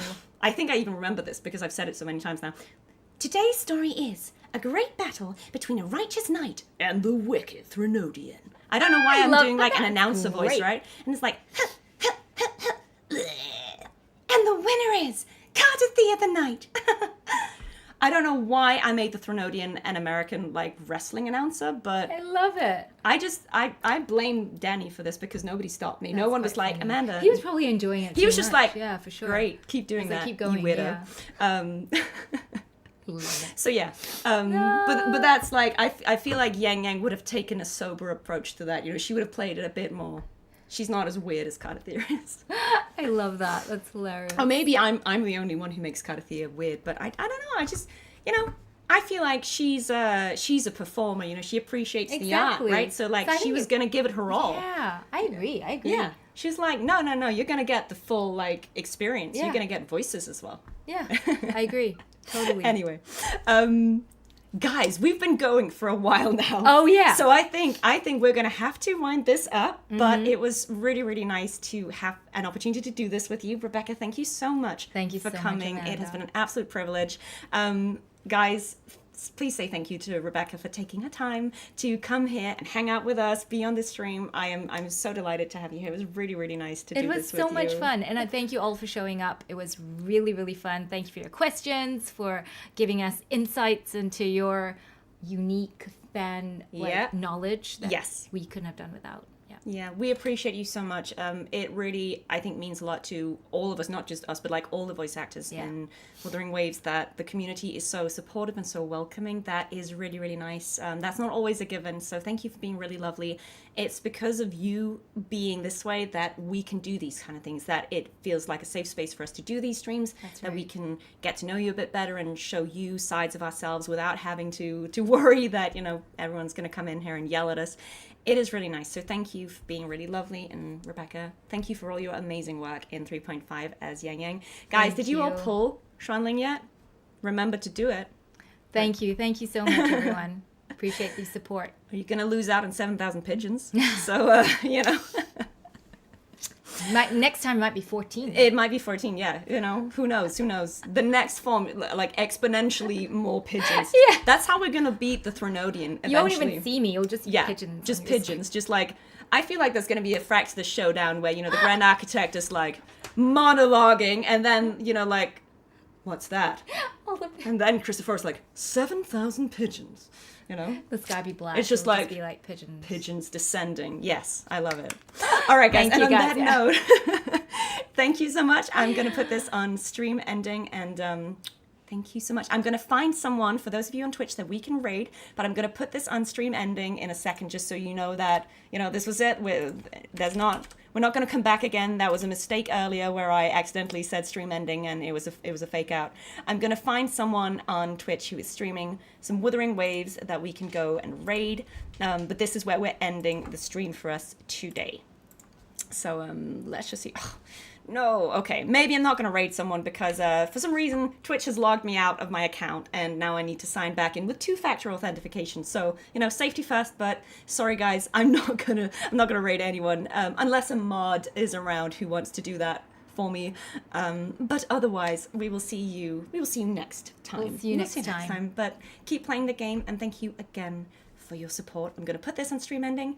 Take care. Bye bye. Oh, mods are going to send you on. So if you want to stick around to have someone else, you know, we'll raid someone on Twitch for you. But we will see you next time. Bye bye.